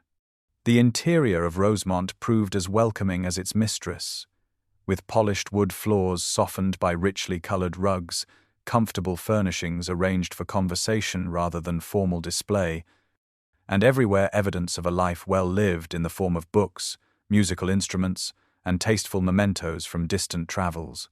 A cheerful fire burned in the drawing-room hearth, its golden light complementing the warm cream and sage tones of the walls and upholstery, creating an atmosphere of immediate comfort that enveloped Eleanor like a physical embrace after the tension and uncertainty of recent events. As promised, tea arrived promptly, followed by a light but nourishing meal served without fuss by the small but efficient household staff. Throughout, the Duchess maintained easy conversation that required little response from Eleanor beyond appreciative murmurs, her social skills allowing her to perceive exactly what her unexpected guest required most in this moment of transition. It was only after Eleanor had been shown to a lovely guest chamber to refresh herself, and later rejoined the Duchess and Alexander in a small family parlour for evening tea, that more serious matters were addressed.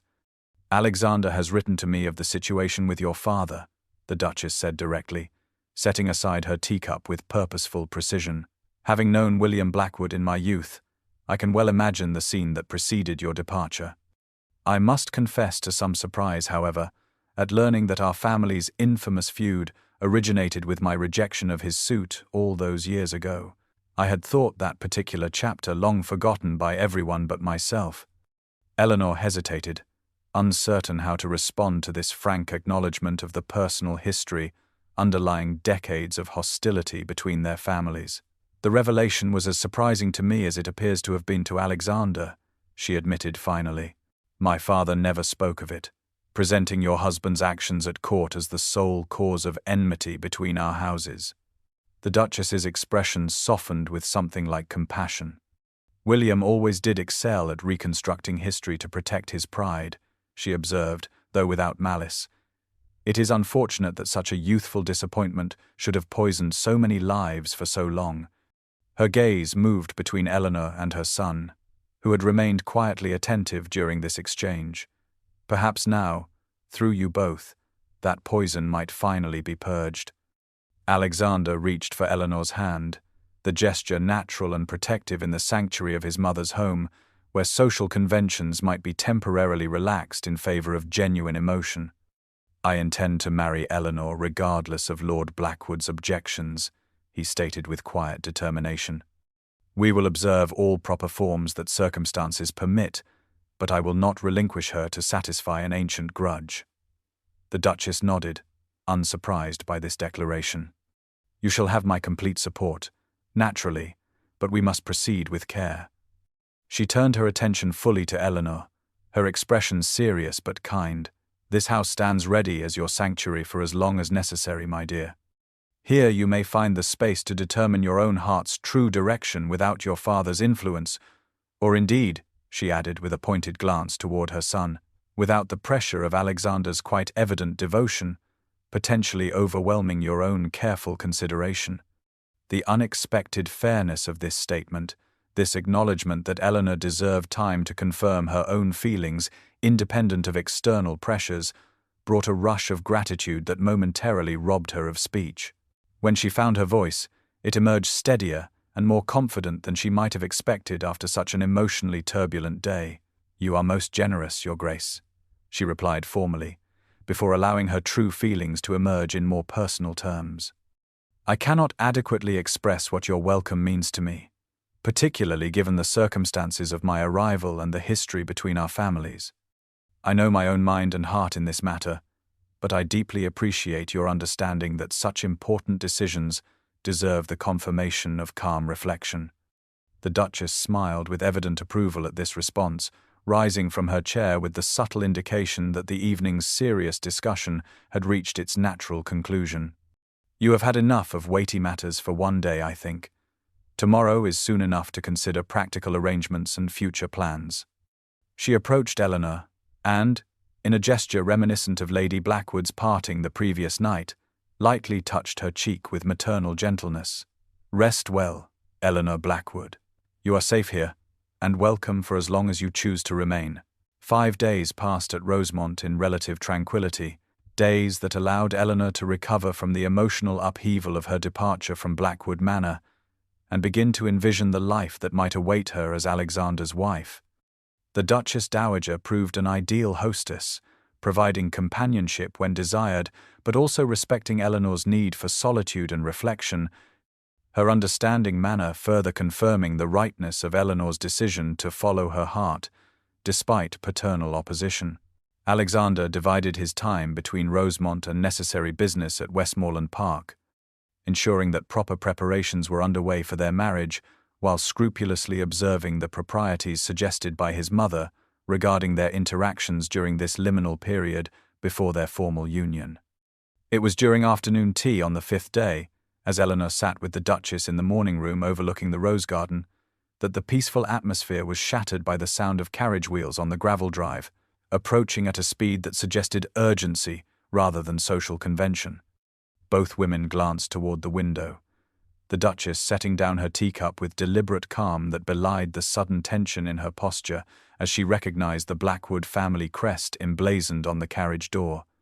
"Lord Blackwood has discovered your whereabouts more quickly than I anticipated," she observed, rising with elegant efficiency to pull the bell for Simmons, her butler. Eleanor felt her hard-won peace evaporate instantly, replaced by a cold dread that settled in her stomach like lead as she contemplated facing her father's wrath after her unprecedented defiance. The Duchess seemed to read her thoughts, placing a steadying hand on her shoulder as they moved toward the formal drawing room, a space more suitable for the confrontation to come. "You need not face him alone, my dear. This is my house, and you are under my protection regardless of William Blackwood's bluster. Alexander is expected within the hour," she added, her calm practicality offering reassurance where empty platitudes would have failed. "But I think we shall manage quite effectively without him, do you not?" The drawing room of Rosemont, though less frequently used than the more comfortable family parlor, maintained the general air of welcoming elegance that characterized the house, with tall windows admitting abundant light, comfortable furnishings arranged to facilitate conversation, and tasteful art adorning the silk-papered walls. Eleanor took her position beside the Duchess's chair, determined to present a united front against whatever accusations or demands her father might bring, her posture erect and her hands clasped before her to disguise their slight trembling. Lord Blackwood entered like an approaching storm, his tall frame rigid with barely contained fury as he strode into the room without waiting for proper announcement, his travel clothes bearing evidence of a hasty journey undertaken with minimal preparation. "Margaret," he acknowledged curtly, using the Duchess's given name with deliberate disregard for proper address, a slight that the older woman appeared to note, but choose to ignore. "I have come for my daughter, who has been spirited away through manipulation and false promises." The Duchess remained seated, her composure unruffled by his aggressive entrance or accusatory tone. "William," she replied with perfect equanimity, "Eleanor has sought temporary refuge in my home while considering her future. She is here of her own free will and may leave whenever she chooses." She gestured toward a chair opposite her own. "Perhaps you might join us for a more civilized discussion of the situation." Lord Blackwood ignored the offered seat, his gaze shifting to Eleanor with cold assessment that searched for signs of weakness or regret he might exploit. "I see my daughter has been thoroughly coached in this performance of independence," he observed with bitter sarcasm. "How quickly the dutiful child becomes the defiant woman when sufficient temptation is offered." Eleanor felt heat rise to her cheeks at this crude implication regarding her character and motivations, but before she could formulate a response, the Duchess intervened with quiet authority. "Your daughter has conducted herself with perfect propriety throughout her stay at Rosemont, William. If you have come merely to cast aspersions on her character or mine, I fear you have wasted your journey." Lord Blackwood's expression hardened further, his strategy shifting in response to this unified resistance to his intimidation. "I have not come to debate Eleanor's virtue or lack thereof," he stated flatly. "I have come to inform the Duke of Westmoreland that should he persist in this ill-advised pursuit, Certain information regarding his financial dealings in Vienna during his time abroad will become public knowledge. The threat hung in the air between them, its implications clear, despite its lack of specifics.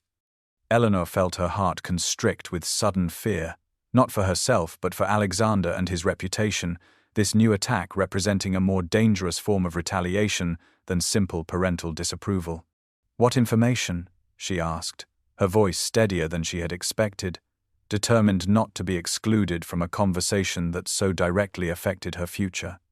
Lord Blackwood's thin smile suggested satisfaction at having found a pressure point that might prove effective where direct commands had failed.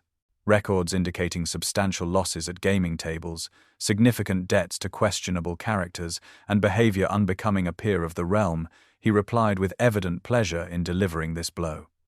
All documented by reliable witnesses whose testimony would prove most damaging to the Duke's standing in society and at court.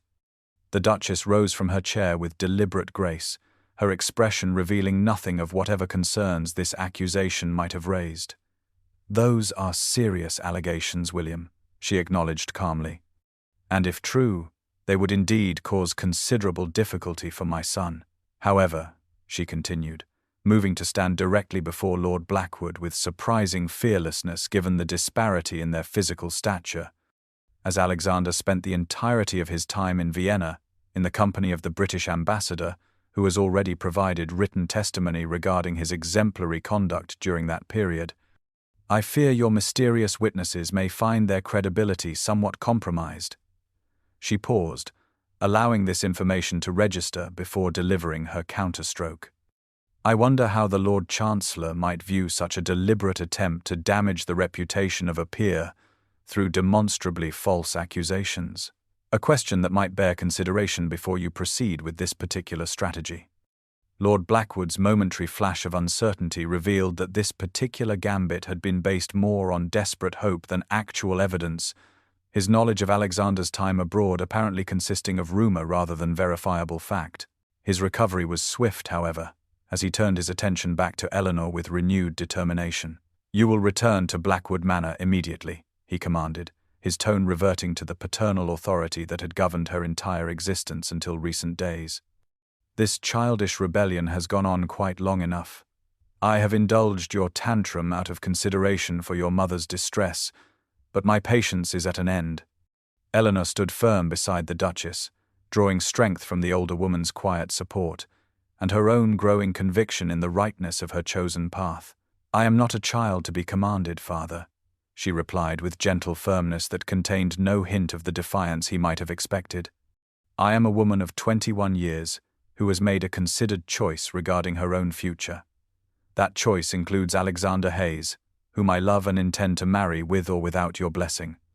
The simple declaration of her intentions, delivered without drama or excessive emotion, seemed to impact Lord Blackwood more profoundly than any passionate outburst might have done, forcing him to confront the reality that his daughter had indeed transformed from the obedient child he had always controlled into a woman capable of determining her own destiny. The confrontation in the drawing room had ended in stalemate, Lord Blackwood refusing to accept Eleanor's decision, yet finding himself unable to enforce his will in the Duchess Dowager's domain. He had retreated to the guest chamber reluctantly offered by the Duchess, ostensibly to refresh himself after his journey before continuing discussions the following day, though all present recognized this as a face-saving measure that merely postponed the inevitable acknowledgement of his daughter's independence. Evening descended on Rosemont, bringing with it the sweet fragrance of night-blooming jasmine and the gentle chorus of early summer insects, a peaceful counterpoint to the emotional tensions still resonating through the household. Eleanor found herself unable to remain indoors despite the late hour, drawn to the gardens where she might find the space to gather her thoughts and strength for the confrontation she knew must come. She walked the gravel paths illuminated by moonlight, her unescorted wandering itself a small act of freedom that would have been impossible at Blackwood Manor. The formal gardens of Rosemont gave way to a more naturalistic landscape as she moved farther from the house, finding solace in the wild beauty of nature allowed to flourish with only gentle guidance rather than strict control. A stone bench positioned beneath the spreading branches of an ancient oak offered a resting place that seemed to invite contemplation, its weathered surface cool beneath her fingertips, as she seated herself to gaze across the moonlit landscape. It was here that Lord Blackwood found her some half-hour later, his approach deliberate enough to signal his presence before he emerged from the shadowed path, a consideration that represented his first acknowledgement, however small, of her status as something other than an errant child requiring supervision. "Eleanor," he began, his voice less commanding than it had been in the drawing-room, though still carrying the expectation of authority that had characterized their relationship since her earliest memories. "Your mother is most distressed by your absence." She felt neither surprise nor guilt at this predictable appeal to familial obligation, recognizing it as merely the opening gambit in what promised to be his final attempt to reassert control over her life. "Mother understands my reasons for leaving," she replied calmly, remaining seated rather than rising as respect would normally have dictated. "She gave me her blessing, and this locket as a token of her support." She touched the small gold piece that hung at her throat, visible in the moonlight that filtered through the oak's branches. Lord Blackwood's jaw tightened visibly at this evidence of his wife's unexpected alliance with their daughter's rebellion. "Margaret has always been overly sentimental where you are concerned," he observed dismissively. "She fails to recognize the practical considerations that must guide family decisions." Eleanor studied her father in the silvery light, seeing him with new clarity that recent events had granted her. The man who had loomed so large throughout her life suddenly appeared diminished, his imposing stature reduced by the revelation of the personal weakness that had driven decades of bitterness and control. "I understand those considerations more clearly now, Father," she said quietly. "I understand that your hatred for the Hayes family stems not from political rivalry or professional sabotage, but from Duchess Catherine's rejection of your suit all those years ago." He flinched visibly at this direct reference to the humiliation he had spent decades concealing, his expression hardening into the cold mask of authority that had always silenced her questions and crushed her burgeoning independence. "You understand nothing," he snapped, his composure momentarily fractured by her unprecedented directness.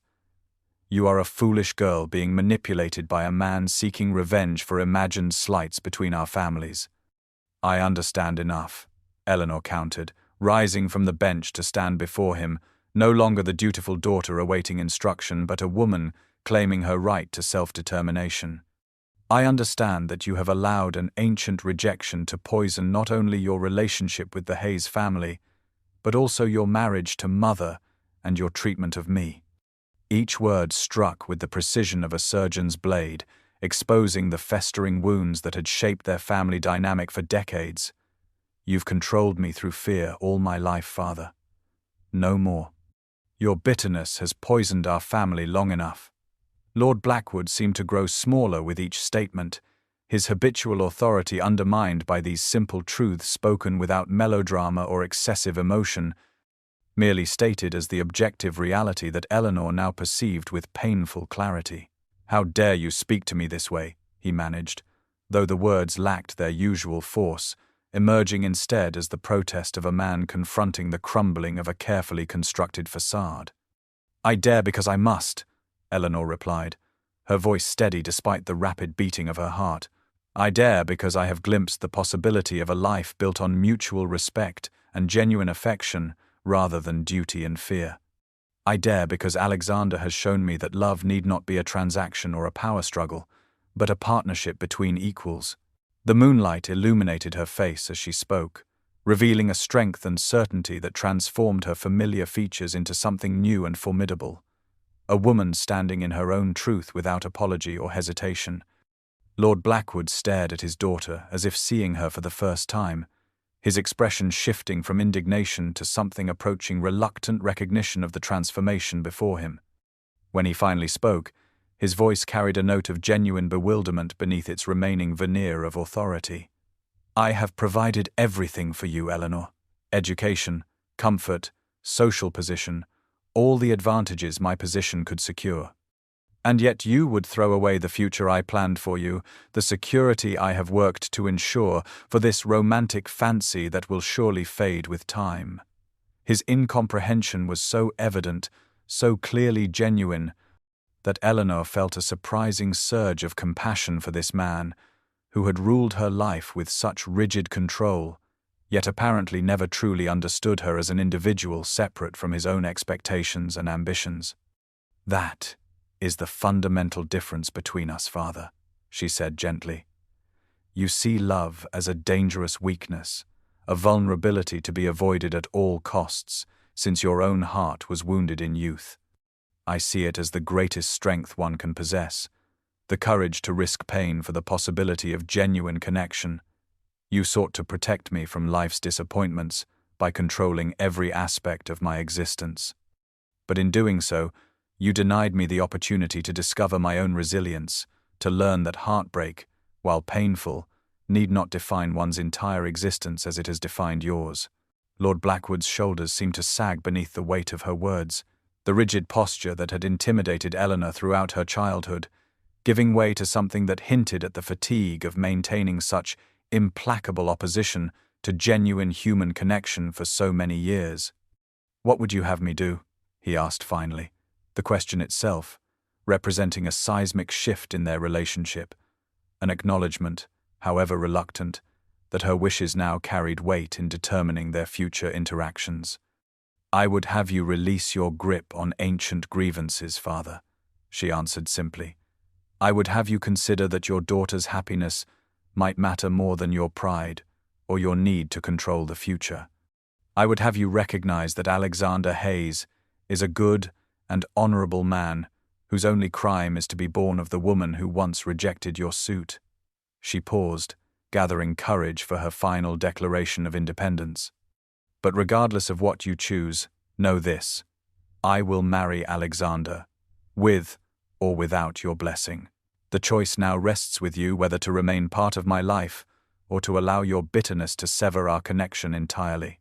The morning after Eleanor's moonlit confrontation with her father dawned with tentative sunlight filtering through scattered clouds, a fitting metaphor for the uncertain state of relations between the primary residents and visitors of Rosemont. Lord Blackwood had retreated to his assigned guest chamber without further argument following their garden exchange, his uncharacteristic silence more unsettling to Eleanor than continued opposition might have been, leaving her to wonder whether she had witnessed the beginning of acceptance or merely a tactical withdrawal before renewed assault. Alexander had returned late the previous evening, receiving a hushed account of both confrontations from Eleanor and his mother, before expressing his determination to seek a private audience with Lord Blackwood the following day, a proposal the Duchess had gently but firmly vetoed with experienced diplomacy. "A letter has arrived from your mother," the Duchess informed Eleanor, as they shared a quiet breakfast in the morning room, Alexander having departed for a brief consultation with his solicitor regarding marriage arrangements. She approached the situation with characteristic directness, declining to soften potentially distressing news with social niceties. It was delivered by her personal maid rather than the regular post, suggesting some degree of urgency or secrecy.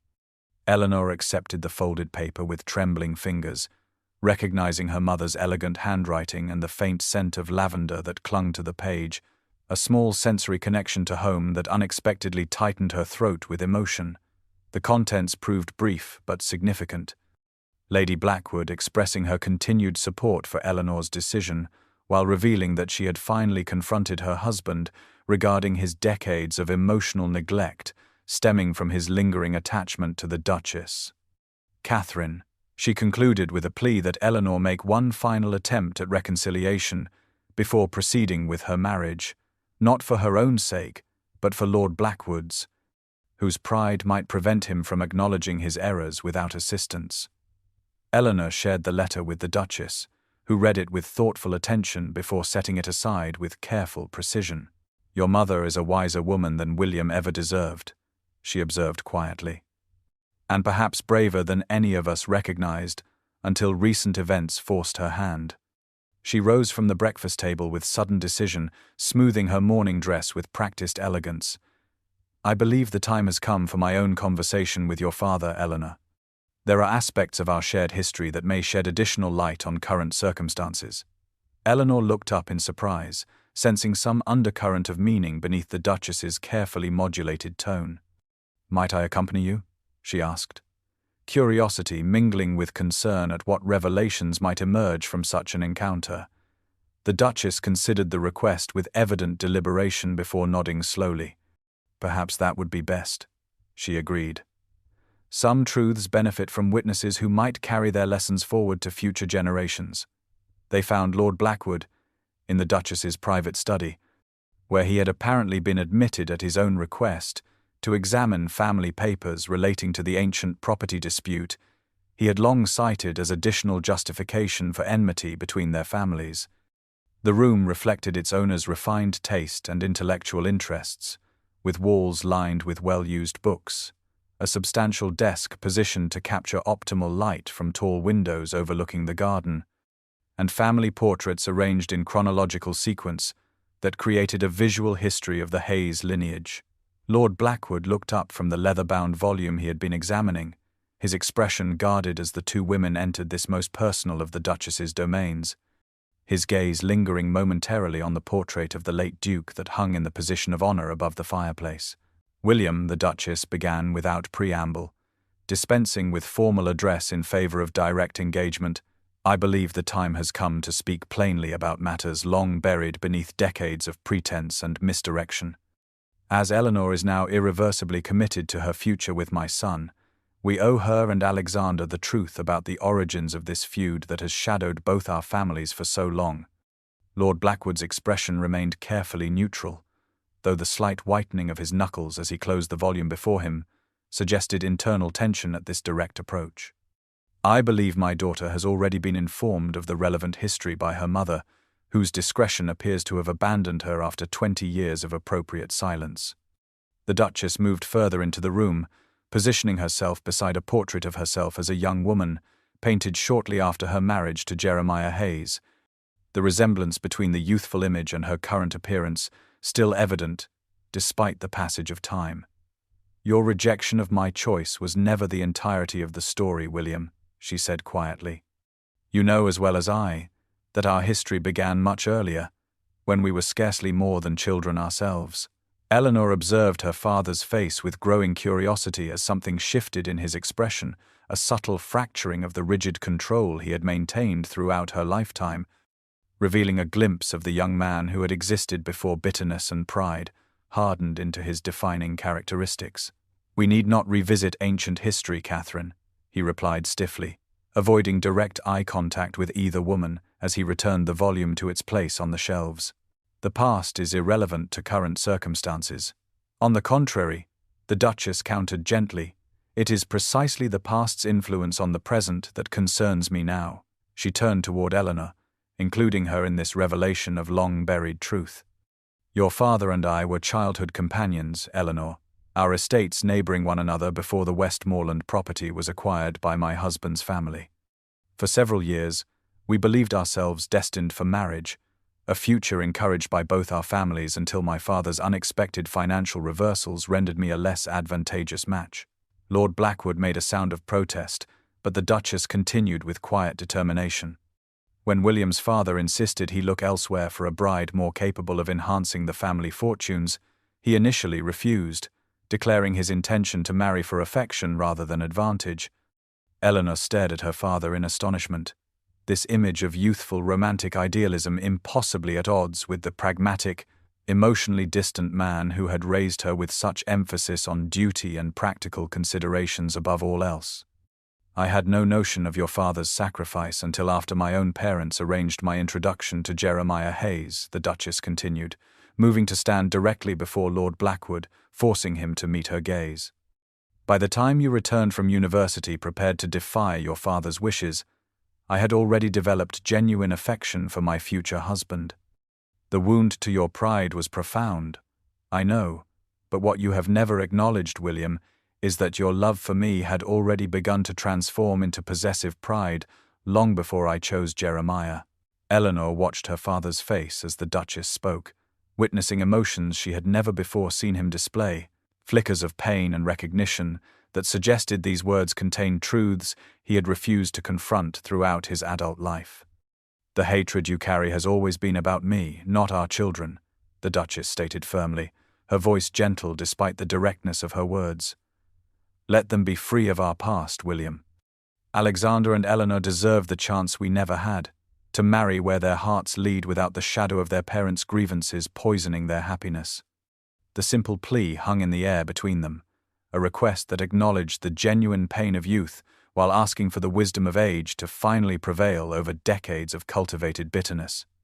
Lord Blackwood remained silent for a long moment, his gaze moving from the Duchess to Eleanor and finally to the portrait of his long-dead rival, the man who had won Catherine's heart through genuine connection rather than the possessive attachment he had mistaken for love in his own youth.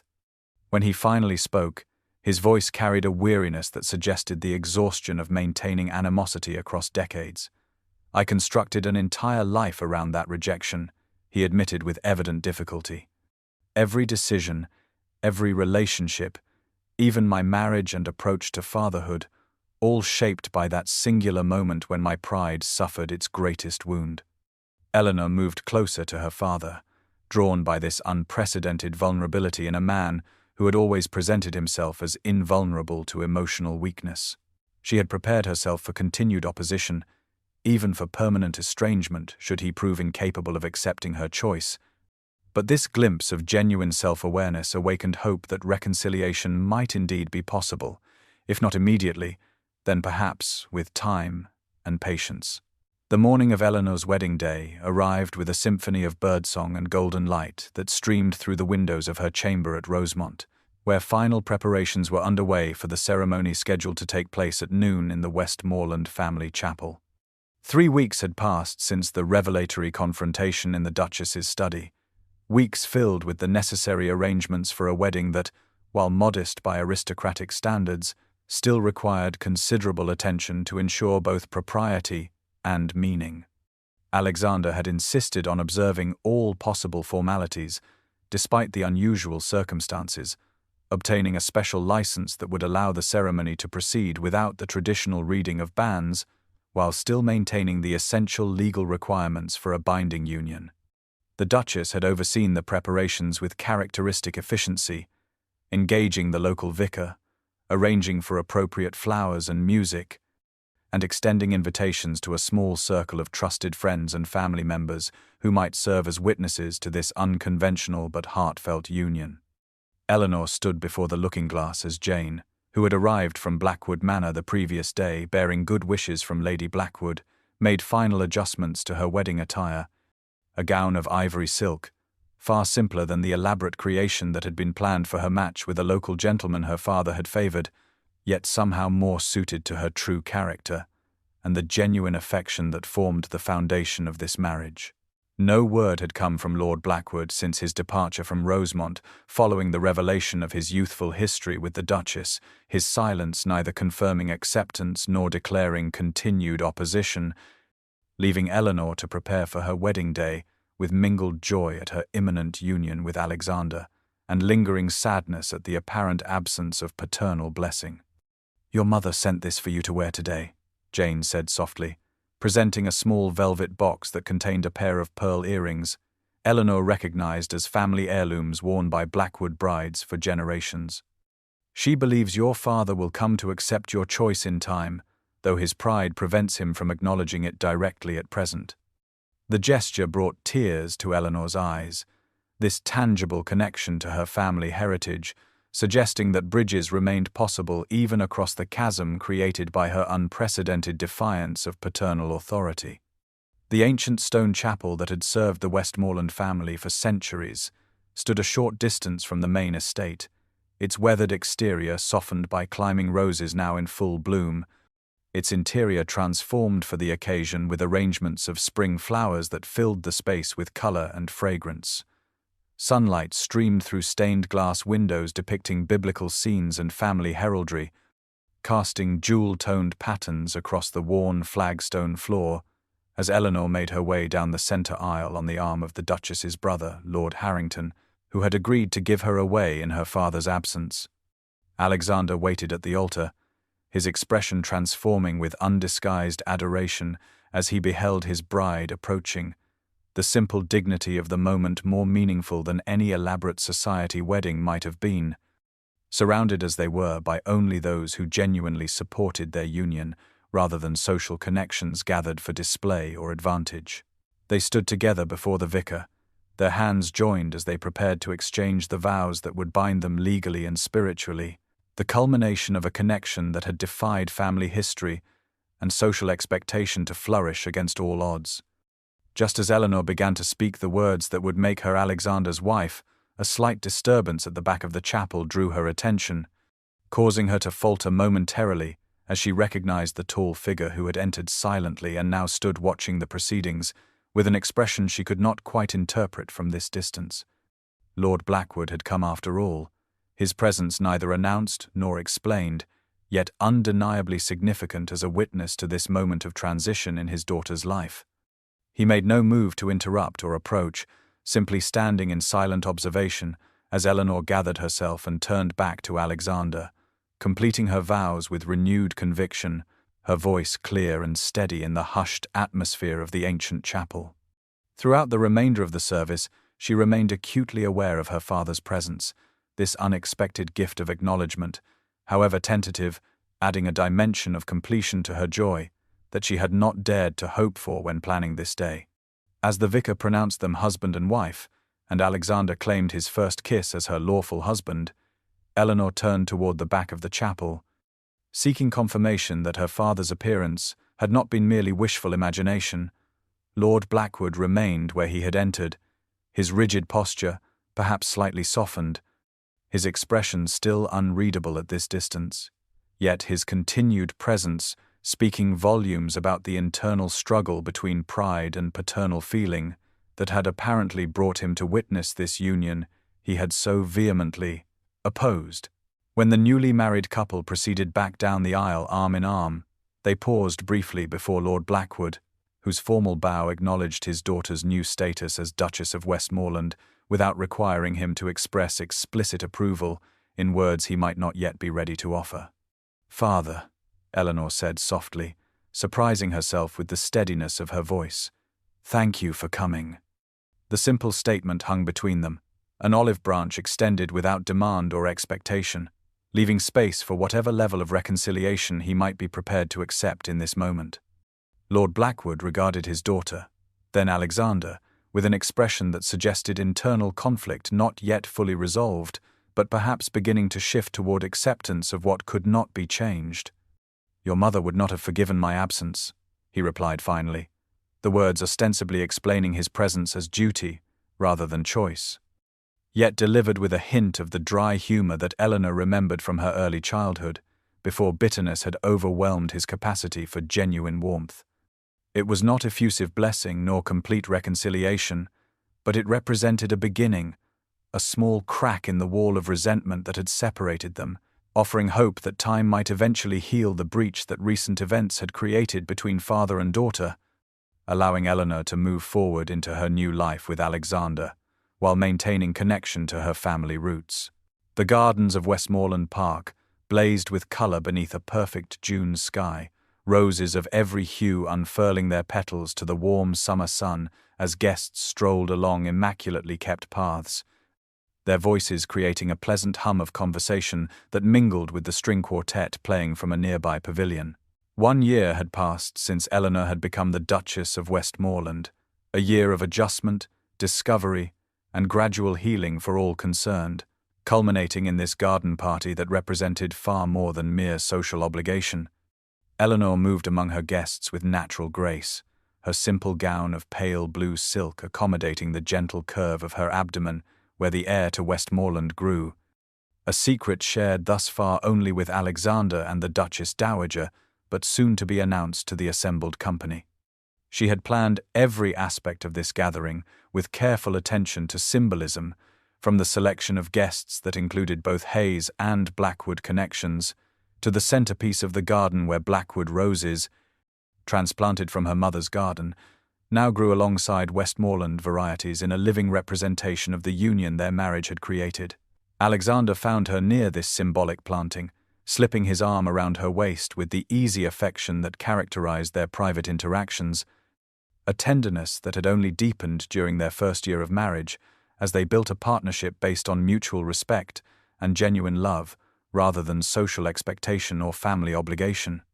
"I believe your father has finally arrived," he murmured, nodding toward the garden entrance where Lord and Lady Blackwood were being greeted by the Duchess Dowager, their attendance representing another small step in the gradual reconciliation that had progressed through cautious correspondence and occasional brief visits throughout the past year. Lord Blackwood had maintained a certain formal reserve in his interactions with Eleanor and Alexander, his pride still too deeply ingrained to permit complete acknowledgement of error in his previous opposition to their match. Yet the rigid hostility had gradually given way to a tentative acceptance that grew more genuine with each encounter. Eleanor watched as her parents made their way through the garden, her mother appearing stronger than she had during the difficult period preceding Eleanor's departure from Blackwood Manor, Lady Blackwood's quiet rebellion having apparently sparked a recalibration of their marital dynamic that benefited her health and spirits. She moved to greet them, accepting her mother's warm embrace and her father's more formal bow with equal appreciation for the effort both represented in healing family wounds that had once seemed beyond repair. As guests began moving toward the refreshment pavilion at the signal from servants in Westmoreland livery, Eleanor found a moment of relative privacy with her father, who had lingered behind to examine a particularly fine specimen of climbing rose that combined characteristics of both family varieties. "An impressive achievement," he observed with the genuine appreciation of one knowledgeable gardener to another. "Your mother tells me you directed this hybridization yourself." Eleanor nodded, pleased by his recognition of her horticultural project that had occupied many peaceful hours during her first months at Westmoreland. "Nature often accomplishes what human determination resists," she replied, touching a velvet bloom with gentle fingers. "These roses have no interest in ancient family feuds or wounded pride, only in creating something new and beautiful from their combined strengths." Lord Blackwood regarded his daughter with an expression that suggested dawning recognition of the woman she had become, so different from the dutiful, compliant girl he had raised, yet carrying elements of that younger self, transformed and strengthened through her own choices and experiences. "I was wrong, Eleanor," he said finally, the simple declaration clearly costing him considerable effort yet offered without qualification or excuse. "In my determination to protect you from what I perceived as danger, I nearly denied you the happiness you have clearly found with Hayes."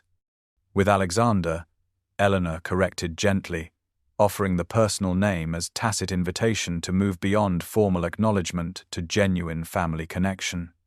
She met her father's gaze directly, neither demanding further apology nor dismissing the significance of this admission. "Thank you, Father. Your acceptance means more than you might imagine, particularly now." Lord Blackwood's eyebrows rose slightly at her emphasis on the final words, his gaze dropping momentarily to the subtle curve of her figure before returning to her face with dawning comprehension. Eleanor smiled, confirming his unspoken question with a small nod. "Alexander and I plan to make the announcement today," she explained. "We hoped you and Mother would be here to share in the news." For the first time since her childhood, Eleanor witnessed her father's expression transform with genuine, unguarded emotion, pride and tentative joy breaking through the mask of restraint he had worn for decades. He offered his arm with formal correctness that could not disguise the sentiment behind the gesture. "Then perhaps you might permit me to escort you to the pavilion, Your Grace." The simple courtesy, with its acknowledgement of both her new status and their blood connection, symbolized the gradual rebuilding of family bonds that had seemed irreparably broken during their confrontation a year earlier. As they walked together toward the gathering where Alexander waited to announce their joyful news, Eleanor reflected on the journey that had brought her to this moment of contentment and fulfilled hope. The command she had heard in her father's study that day, "I forbid you to love him," had not destroyed her chance at happiness, but had instead forced her to discover her own strength and courage, to claim the future she desired, rather than accepting the one determined for her by others. The Duke had overheard and asked for her hand, but more importantly, Eleanor had finally heard her own heart's wisdom and found the courage to follow where it led, healing not only her own life, but ultimately beginning to heal the wounds that had separated two families for generations, creating space for love to flourish, where bitterness had once seemed permanently rooted.